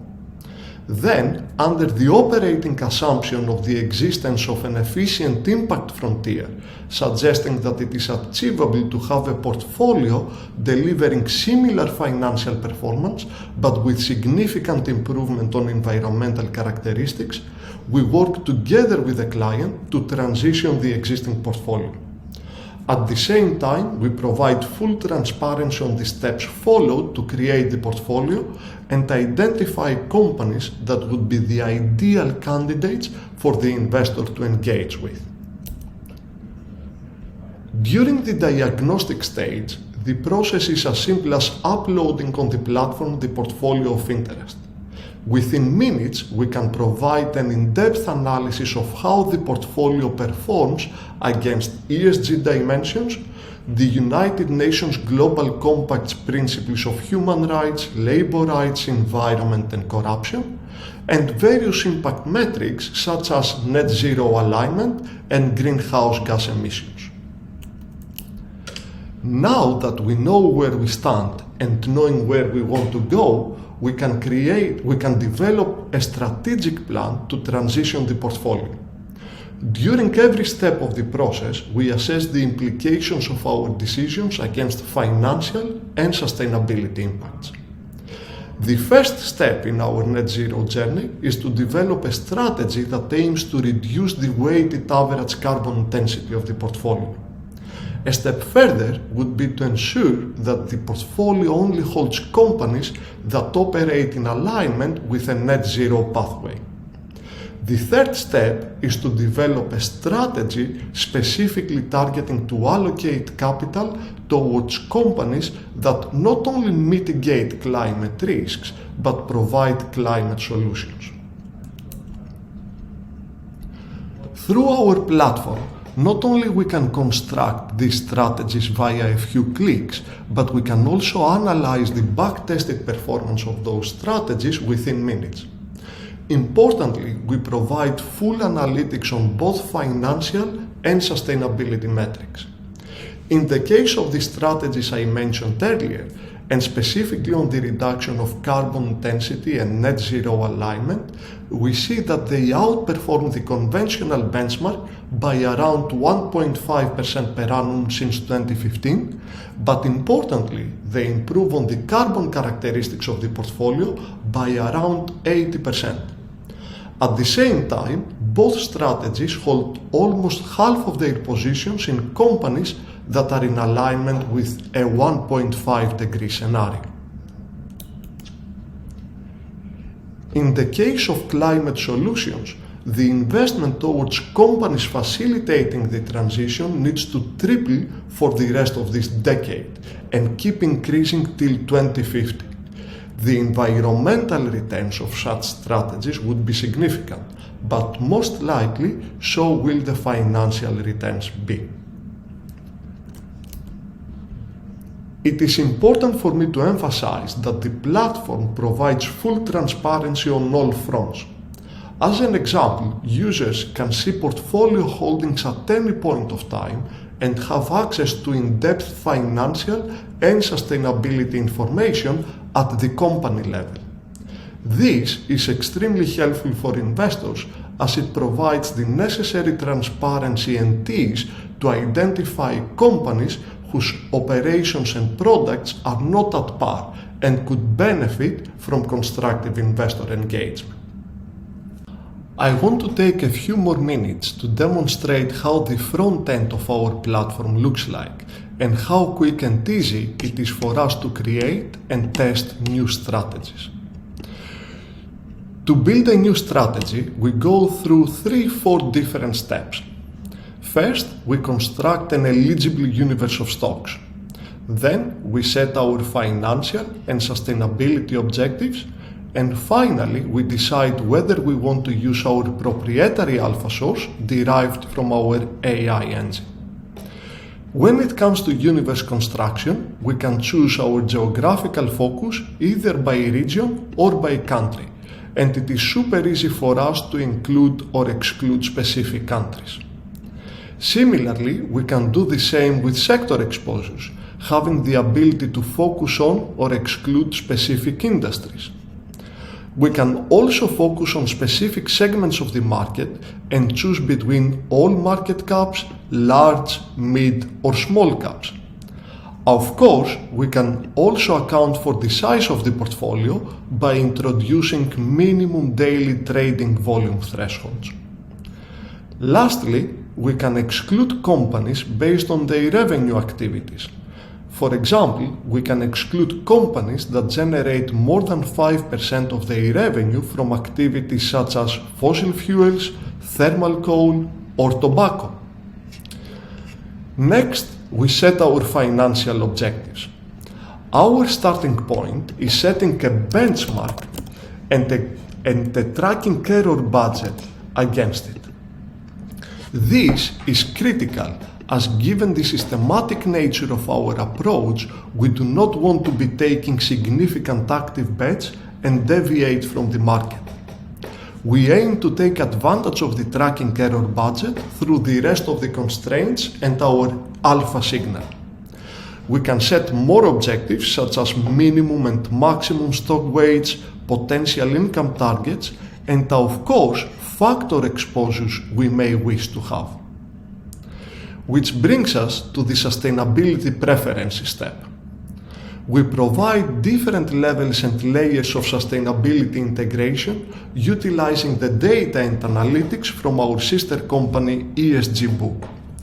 We can exclude bad apples by removing bottom performers, or we can tilt the portfolio towards better performing companies. We can do that based on companies' ESG score or their UNGC score. For climate considerations, we have a separate section allowing users to target portfolio carbon reduction and or net zero alignment. In the near future, we will be adding more sections like the climate, targeting more outcomes. Lastly, we have the option to target alpha generation through our proprietary AI signal. Our signal estimates on a daily basis the share price of almost 20,000 companies, and it is the component within the portfolio optimization that drives stock selection. Having gone through all these steps, then it is a question of running a backtest, and within an hour we can provide in-depth analytics of the financial as well as the sustainability performance of the strategy we have just built.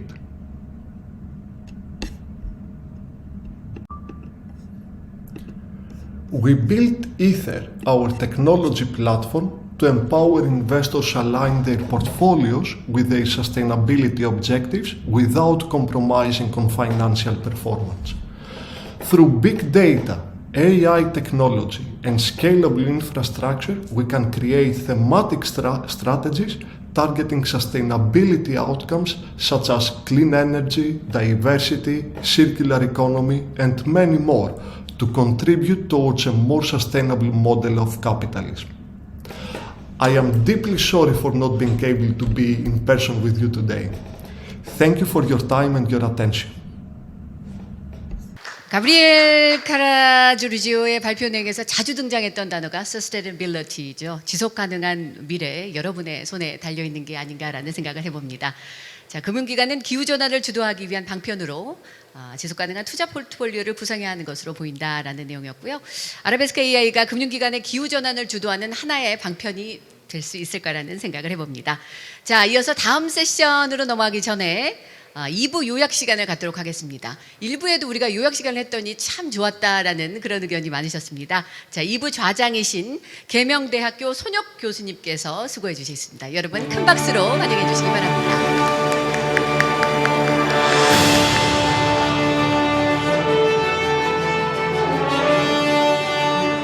네, 안녕하십니까. 개명대학교 손혁이라고 합니다. 저는 한국 임팩트 가치평가원 ESG 위원과 다양한 공기업 또 사기업에서 ESG 자문을 하고 있는데요. 사실 저도 잘 모릅니다. 그래서 자문을 할 때마다 많이 배우고 있는 실정입니다. 이 ESG가 굉장히 경영의 화두가 되고 있어서 많이 이제 지금 오셨고 저도 이렇게 많은 분이 오신 거에 대해서 깜짝 놀랐는데요. 먼저 우리 정준희 교수님께서 말씀해 준 내용을 간단히 요약하면요. 사례를 들어서 말씀드리는 게 더 나을 것 같습니다. 제가 대구에서 왔다 보니까 요새 대구에 이제 많은 부품 소재 기업들이 대부분 이제 현대자동차나 포스코 같은 벤더들이 많거든요. 다 울고 계십니다. 지금 ESG 약자도 모르시는데 갑자기 이 모기업에서 하라고 하니까 이거 어떻게 해야 되나 지금 막 걱정하고 컨설팅 한번 해보려고 했더니 엄청난 비용이고 그래서 지금 힘들어하고 계시는데요. 대부분 또 수출로 이제 수익을 창출하다 보니까 이 ESG 활동이 꼭 필요한 부분이죠. ESG를 리스크를 관리를 해야 되는데 최근에 이 스콥 3가 이제 의무화됐다고 볼 수 있죠. 이제 조만간. 그래서 이 스콥 3를 지키지 않으면 여러분 ESG 약자가 뭔지 다 아시죠? 제가 꼭 말씀을 드리지 않아도 다 아실 텐데 이 ESG가 스콥 3를 지키지 않으면 약자가 달라지게 됩니다. E가 익스터널이 되고요. S는 슈퍼피셜이 되고 G는 그린워싱이 되는 거죠. 그래서 우리 이 익스터널 슈퍼피셜 그린워싱이 되지 않도록 이 스콥 3를 우리가 이 15개의 카테고리 중 임의적으로 발표를 하면은 큰일 나는 거죠, 이제. 최근에 애플 보면은요, 다양한 이런 글로벌 대기업들이 선도기업 협회 만들어서 공급망에 탄소 중립을 요구하고 있습니다. 그래서 사례가 점점 많아지고 있어서 우리 글로벌 대응이 절실하죠. 이 사우스폴 얘기를 듣고 이 스콥 3에서 해결해야 될 문제가 굉장히 많다는 걸 다시 한번 느꼈습니다.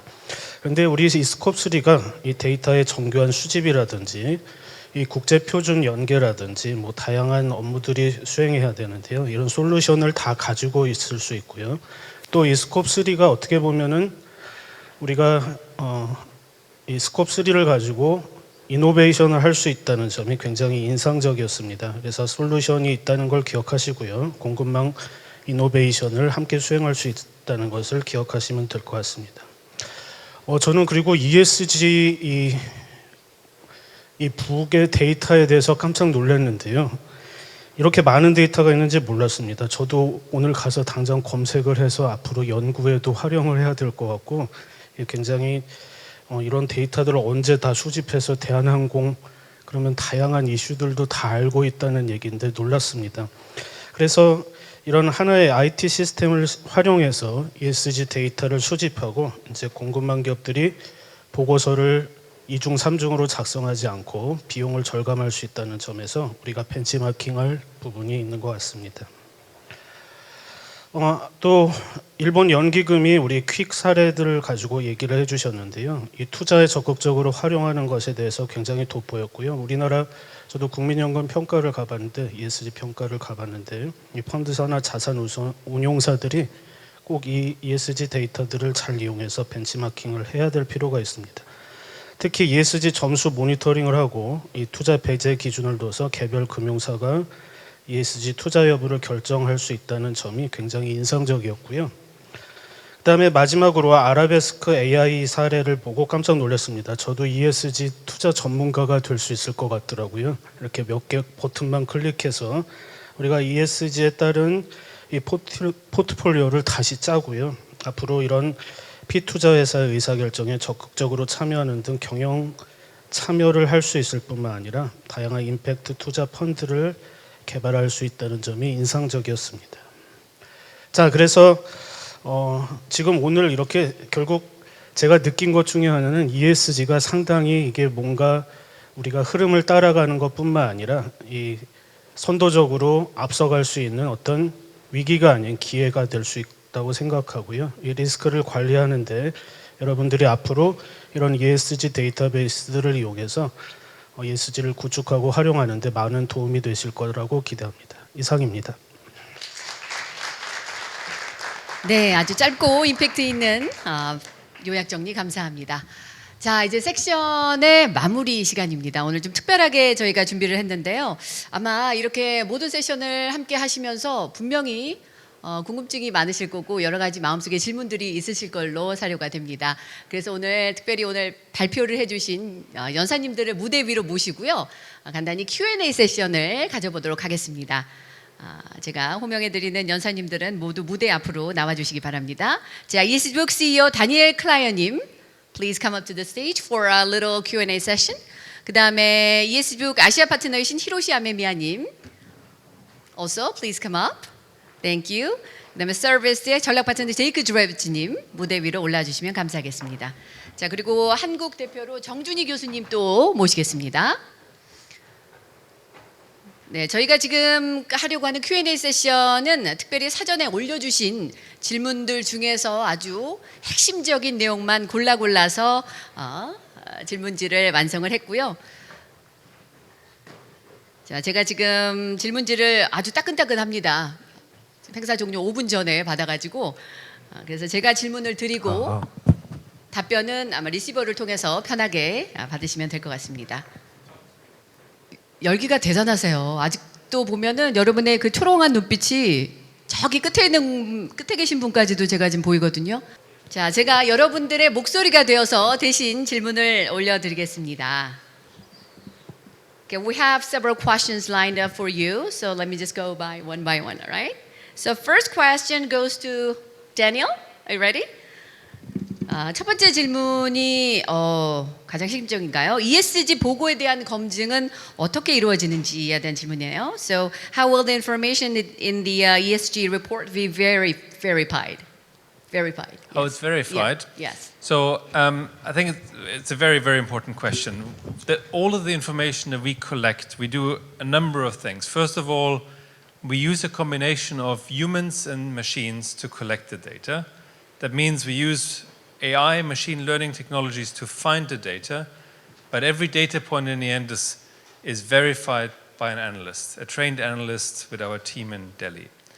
The second thing that we do is we run a number of technical checks. So you can obviously check data, whether it makes sense in the industry, whether it makes sense in the time series, whether it makes sense versus peers of the company. Third, and that's really, really important, which you don't find with any other of our competitors, every source document sits on our platform. So if you ever want to look back to where does the data point actually come from, we put the source document out. And then fourth, we look at what third-party assurance has been done to the data, which at the moment is still very limited, but especially in the next few years, we expect a lot more third-party assurance. And we also want to bring partners like BDO into the platform because all of our clients want that third-party assurance, right? You want to treat non-financial data like financial data.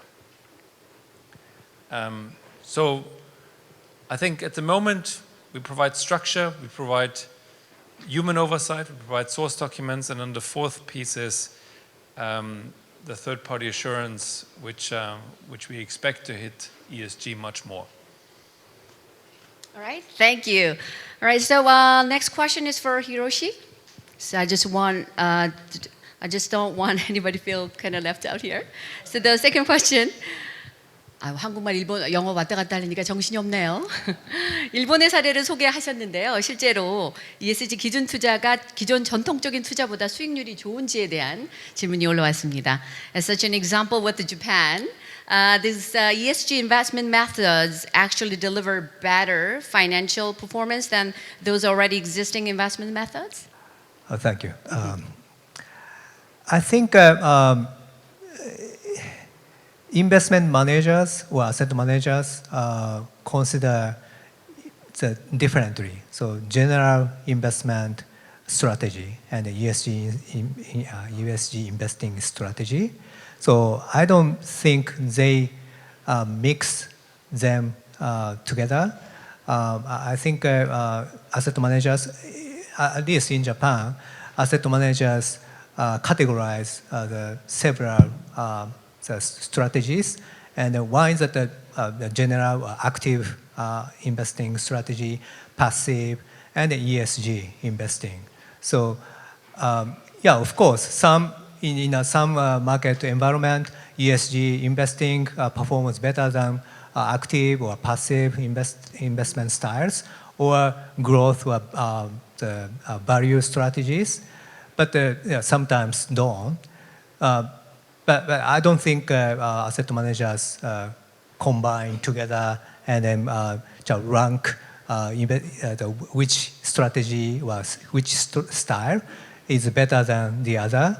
I think they have different strategies on the shelf, and then they can manage portfolio in differently according to the investor client's needs.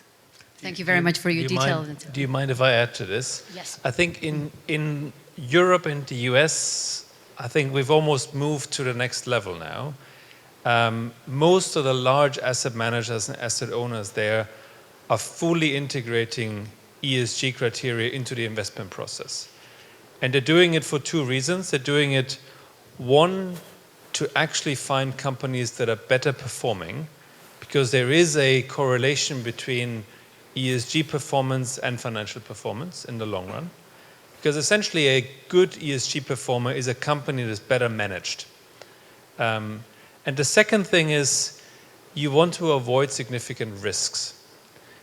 And so if you think about the work that you guys are doing, you want to filter out companies that have significant climate exposures. You want to filter out companies that are exposed to significant governance risks, corruption risks.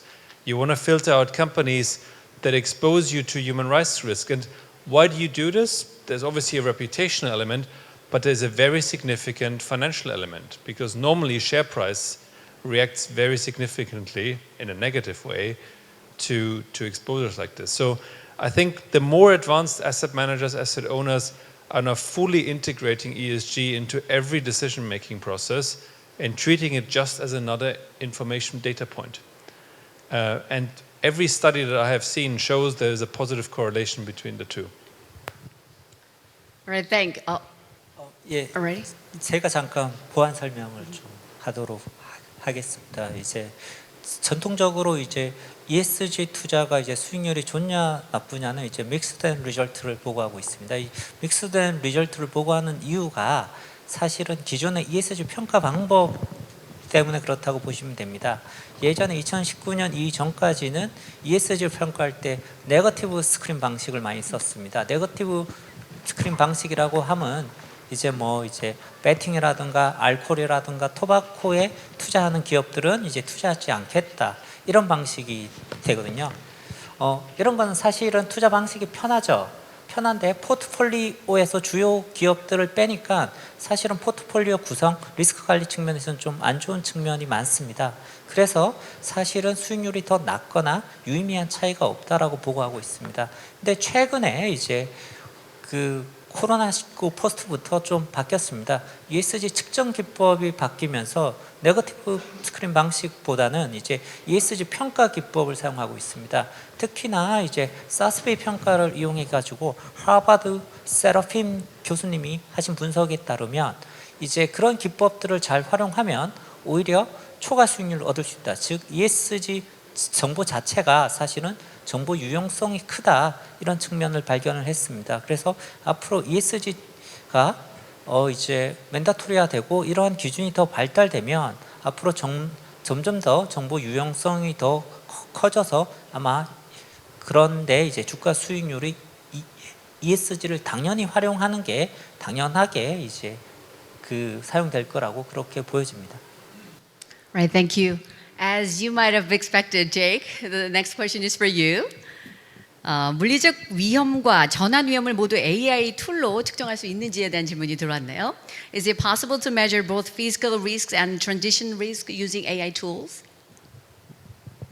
Could you repeat the first part of the question? Is it possible to measure both physical risks and transition risk using AI tools? Yes. So I think what I tried to demonstrate earlier is what we've been able to enable in real time for physical risk. We're now starting to bring some of the same quantified capabilities for transition risk. What I would say is there's very few people out there who are doing physical risk today, particularly in such a quantified way and particularly on a global scale.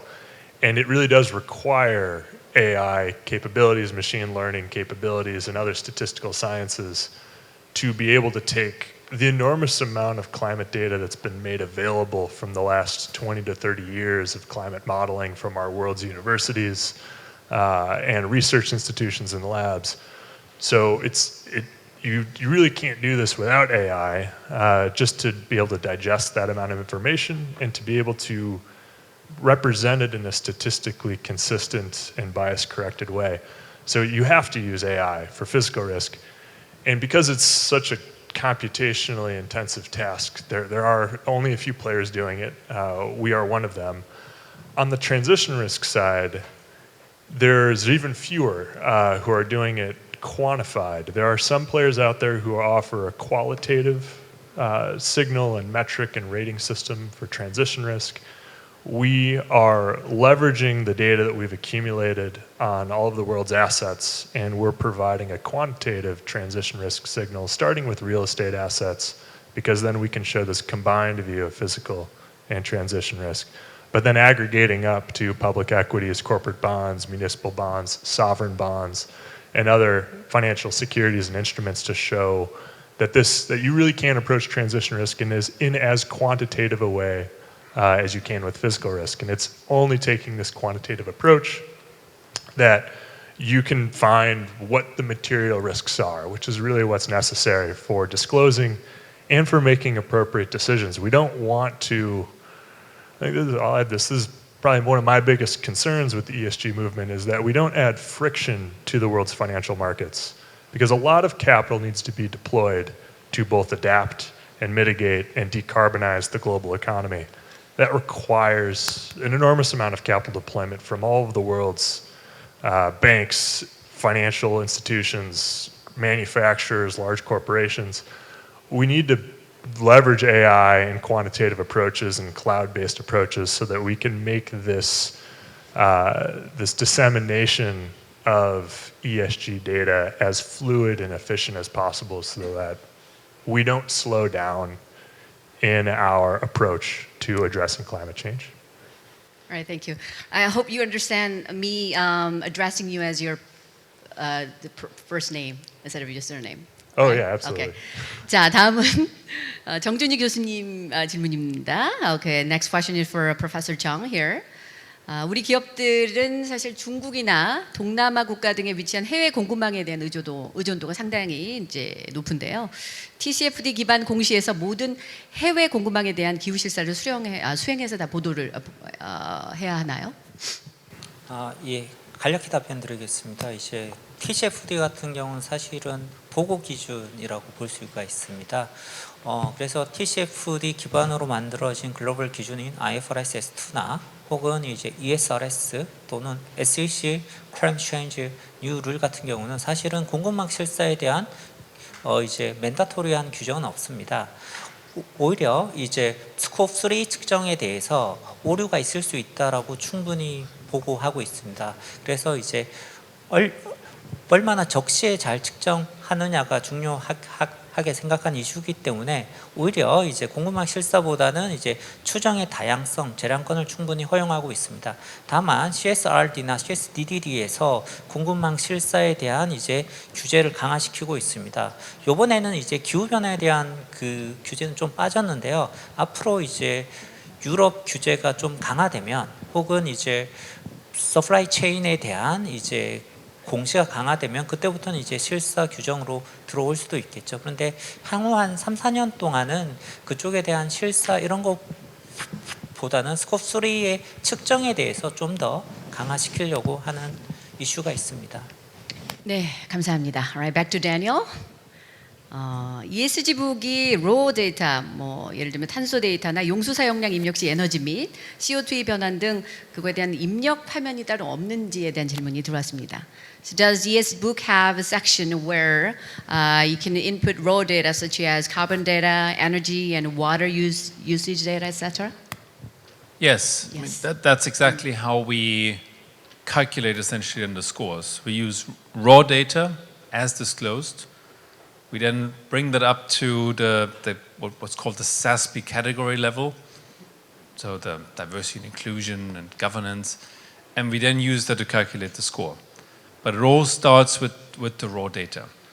So I think from our perspective, most of our clients don't trust pure scores anymore. They want the ability to really dig into the raw data, the underlying source documents, and as I said before, we're in a period where non-financial data, ESG data, gets the character of financial data. And so people want to have the rigor and the robustness that is comparable to how we now look at financial accounts. But long-winded answer to say yes. Right. Okay, next for Hiroshi. 일본은 ESG 북 외에도 ESG 점수를 기준으로 투자 포트폴리오를 만들 수 있는 툴이 있는지에 대한 질문이 들어왔네요. Besides the uses of ESG book, does Japan have alternative tools that is capable of creating an investment portfolio based off of ESG ratings? Of course. Of course. Yeah, there are. We have a number of competitors, and then they provide the similar data and information. But I think the service as a whole, ESG book provides that kind of comprehensive information about the ESG information compared to our competitors, and then, but we are young. I'm not young, but our company is young. You're young too. only 5 years old, and but our competitors are long history. So yeah, 10 or 20 years history. And we are competing with them. So we believe that our service better than others, but we need to penetrate the market more aggressively. So that's we are here, and we will go to Japan tomorrow. Yeah, we're all young in that wise. Okay, next question is for Jake. 기후 리스크 측정 전문 AI 툴을 활용하는 경우에 결과의 완전성에 뭐 문제가 없는지에 대한 질문이 들어왔습니다. If AI generated tools are used to determine the climate risks, will there be uncertainties in the completeness of the results? Yes. For those who have looked a little bit into climate modeling, and even if you look at weather modeling, which is not looking that far in advance, there's always uncertainty on how to project these systems. Particularly, atmospheric systems are inherently nonlinear, chaotic systems to model. So there's always uncertainty. In all of our signals, and this is why we've employed such a robust climate science team and statistical science team, we capture the uncertainty and propagate the uncertainty through all of our signals, and we actually display the uncertainty in the product in EarthScan, so you can see not just the 50% mean temperature or precipitation or flood or drought risk, but we also give the 5th and the 95th percentile as well, so you can see just how large the uncertainty band is. And the uncertainty does increase over time, so it's important. We believe it's very important to communicate that uncertainty, particularly because for some of the most extreme outcomes, sometimes you need to look at that 95th percentile band to understand how much insurance should you consider holding going forward. What temperature thresholds should your system be able to endure? What is the maximum flood? So yes, it's not easy to track uncertainty, but it is something that we do, and we think it's necessary to adequately capture and quantify your climate risk. Thank you very much. Back to Daniel again. 한국 기업의 데이터가 아직 많이 없는 것 같이 보입니다. 그 이유는 무엇이며 어떻게 데이터량을 늘릴 수 있을지 좀 답변 부탁드릴게요. It seems like there isn't much data in Korea. What is the reason being for the lack of data, and how can we make data more available in Korea?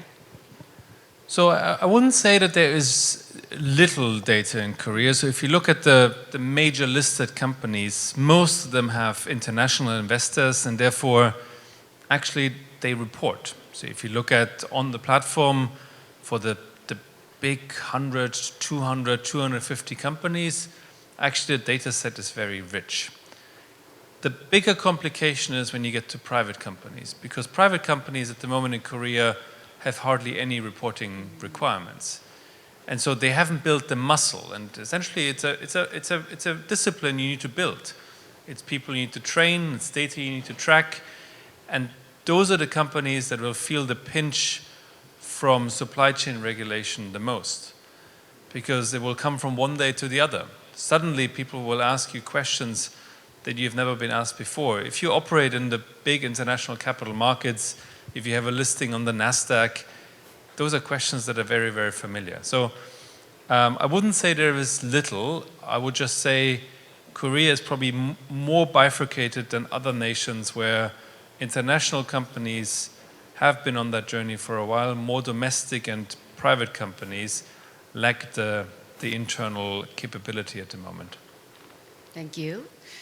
자, 이제 우리 레모네이드 교수님 마지막 질문 드릴까요? 오늘 임팩트가 확실하신 것 같습니다. 각종 협회 이니셔티브들은 꼭 준수를 해야 되는지, 공급망 실사 규정을 준수하지 않으면 실질적으로 어떤 피해가 있는지에 대한 질문이 들어왔네요. 예. 마지막 질문 어떻게 보면 제일 어려운 질문 중에 하나입니다. 예. 제가 먼저 이제 후자부터 답변드리겠습니다. 지금 CSDDD를 준수하지 못할 경우 이제 가볍게는 벌금 혹은 공공입찰을 금지를 당하고 있습니다. 그렇지만 이제 그 아동 노동비라든가 인종차별에 대한 큰 이슈가 있다면 이제 유럽 수출 또는 유럽 활동이 전면 금지되는 이제 페널티가 강한 이런 법안까지도 마련되어 있습니다. 이런 법안들은 사실은 국가마다 조금은 다르지만 그래도 이제 앞으로 기본적으로 이제 CSDDD는 거의 지켜야 된다라고 이제 보시면 될 것 같습니다. 그리고 이제 처음 질문이 이제 모든 이니셔티브를 다 준수해야 되나 혹은 어떤 이니셔티브를 준수해야 되냐 이렇게 질문하셨는데요. 그게 사실은 ESG를 어떻게 해야 되는지 가장 어렵게 생각하는 이슈 중에 하나입니다. 먼저 이제 글로벌 베이스라인인 IFRS S1, S2는 당연히 지켜야죠. 이제 한국 같은 경우는 당연히 그 밑에 있으니까 IFRS S1, S2 같은 맨다토리한 규정은 당연히 지켜야 되고, 그 다음에 이제 뭐 TCFD라든가 GRI라든가 이런 발렌토리한 규정들이 있습니다. 이런 규정들은 사실은 기업의 처한 위치라든가 상황에 따라 다릅니다. 그런 위치와 상황들, 그 케이스 바이 케이스니까 그런 것들을 사실은 잘 찾아가고 관리하는 게 ESG를 잘하는 기업들인 거죠. 예컨대 이제 우리가 사스비 규정만 보더라도 이제 사스비는 산업별로 지켜야 될 규정을 보고 있습니다. 그런데 한국 같은 한 기업이 여러 가지 산업을 하는 경우 또는 산업을 전환하는 케이스가 상당히 많습니다. 그러면 같은 규정을 지키더라도 매년 지켜야 될 규정이 바뀌는 경우도 많습니다. 그래서 다 지켜야 된다기보다는 이제 처한 상황이나 환경에 따라서 그런 기준, 어떤 기준들을 지켜야 될지를 결정하는 게 상당히 중요하다고 보여집니다. 그래서 그런 걸 결정하는데 사실은 필수적으로 있어야 되는 게 ESG 관리 시스템이라든가 또는 ESG 그 시스템 체계를 구축하는 게 제일 중요하다고 보여집니다. 이상입니다. 네, 감사합니다. Last but not least, we have one final question for Daniel. 공급망 ESG 정보 중복 제출 업무를 피하려면 실질적인 대책이 어떻게 준비되는지 한번 질문이 들어왔는데요. So what shall be done to avoid duplicating supply chain ESG information in the system? A bit tricky. I'm not sure what's the question.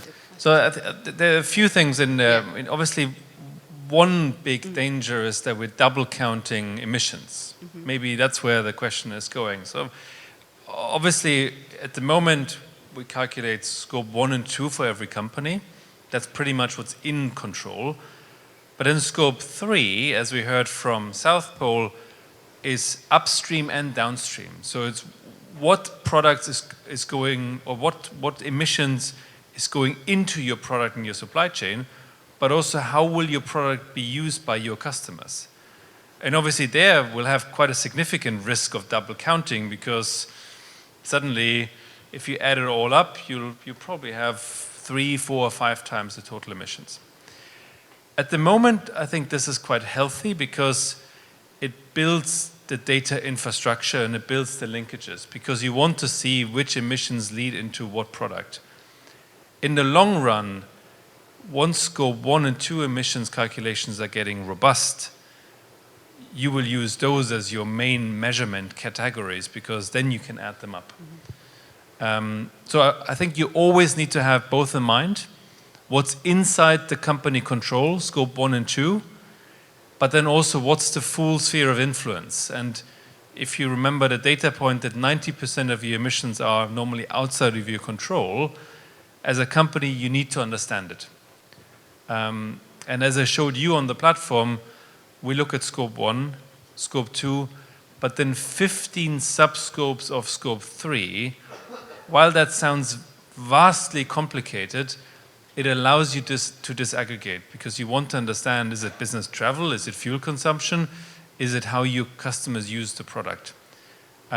So in the end, this will become a real data discipline. We need to understand that data point before we can start to double count and disaggregate. What I would say is that the greenhouse gas protocol has been around now for quite a number of years. It's very well established, it's very well documented, so at least we're not arguing around the standard. The measurement is hard, but once we have the measurement, we can take the different standards apart. Jake? Yeah, actually, I'll add a little bit to the double counting question, because it's also something that comes up at Servest when we start looking at both physical and transition risk, because you have situations such as, thinking about heat stress, which is a physical risk.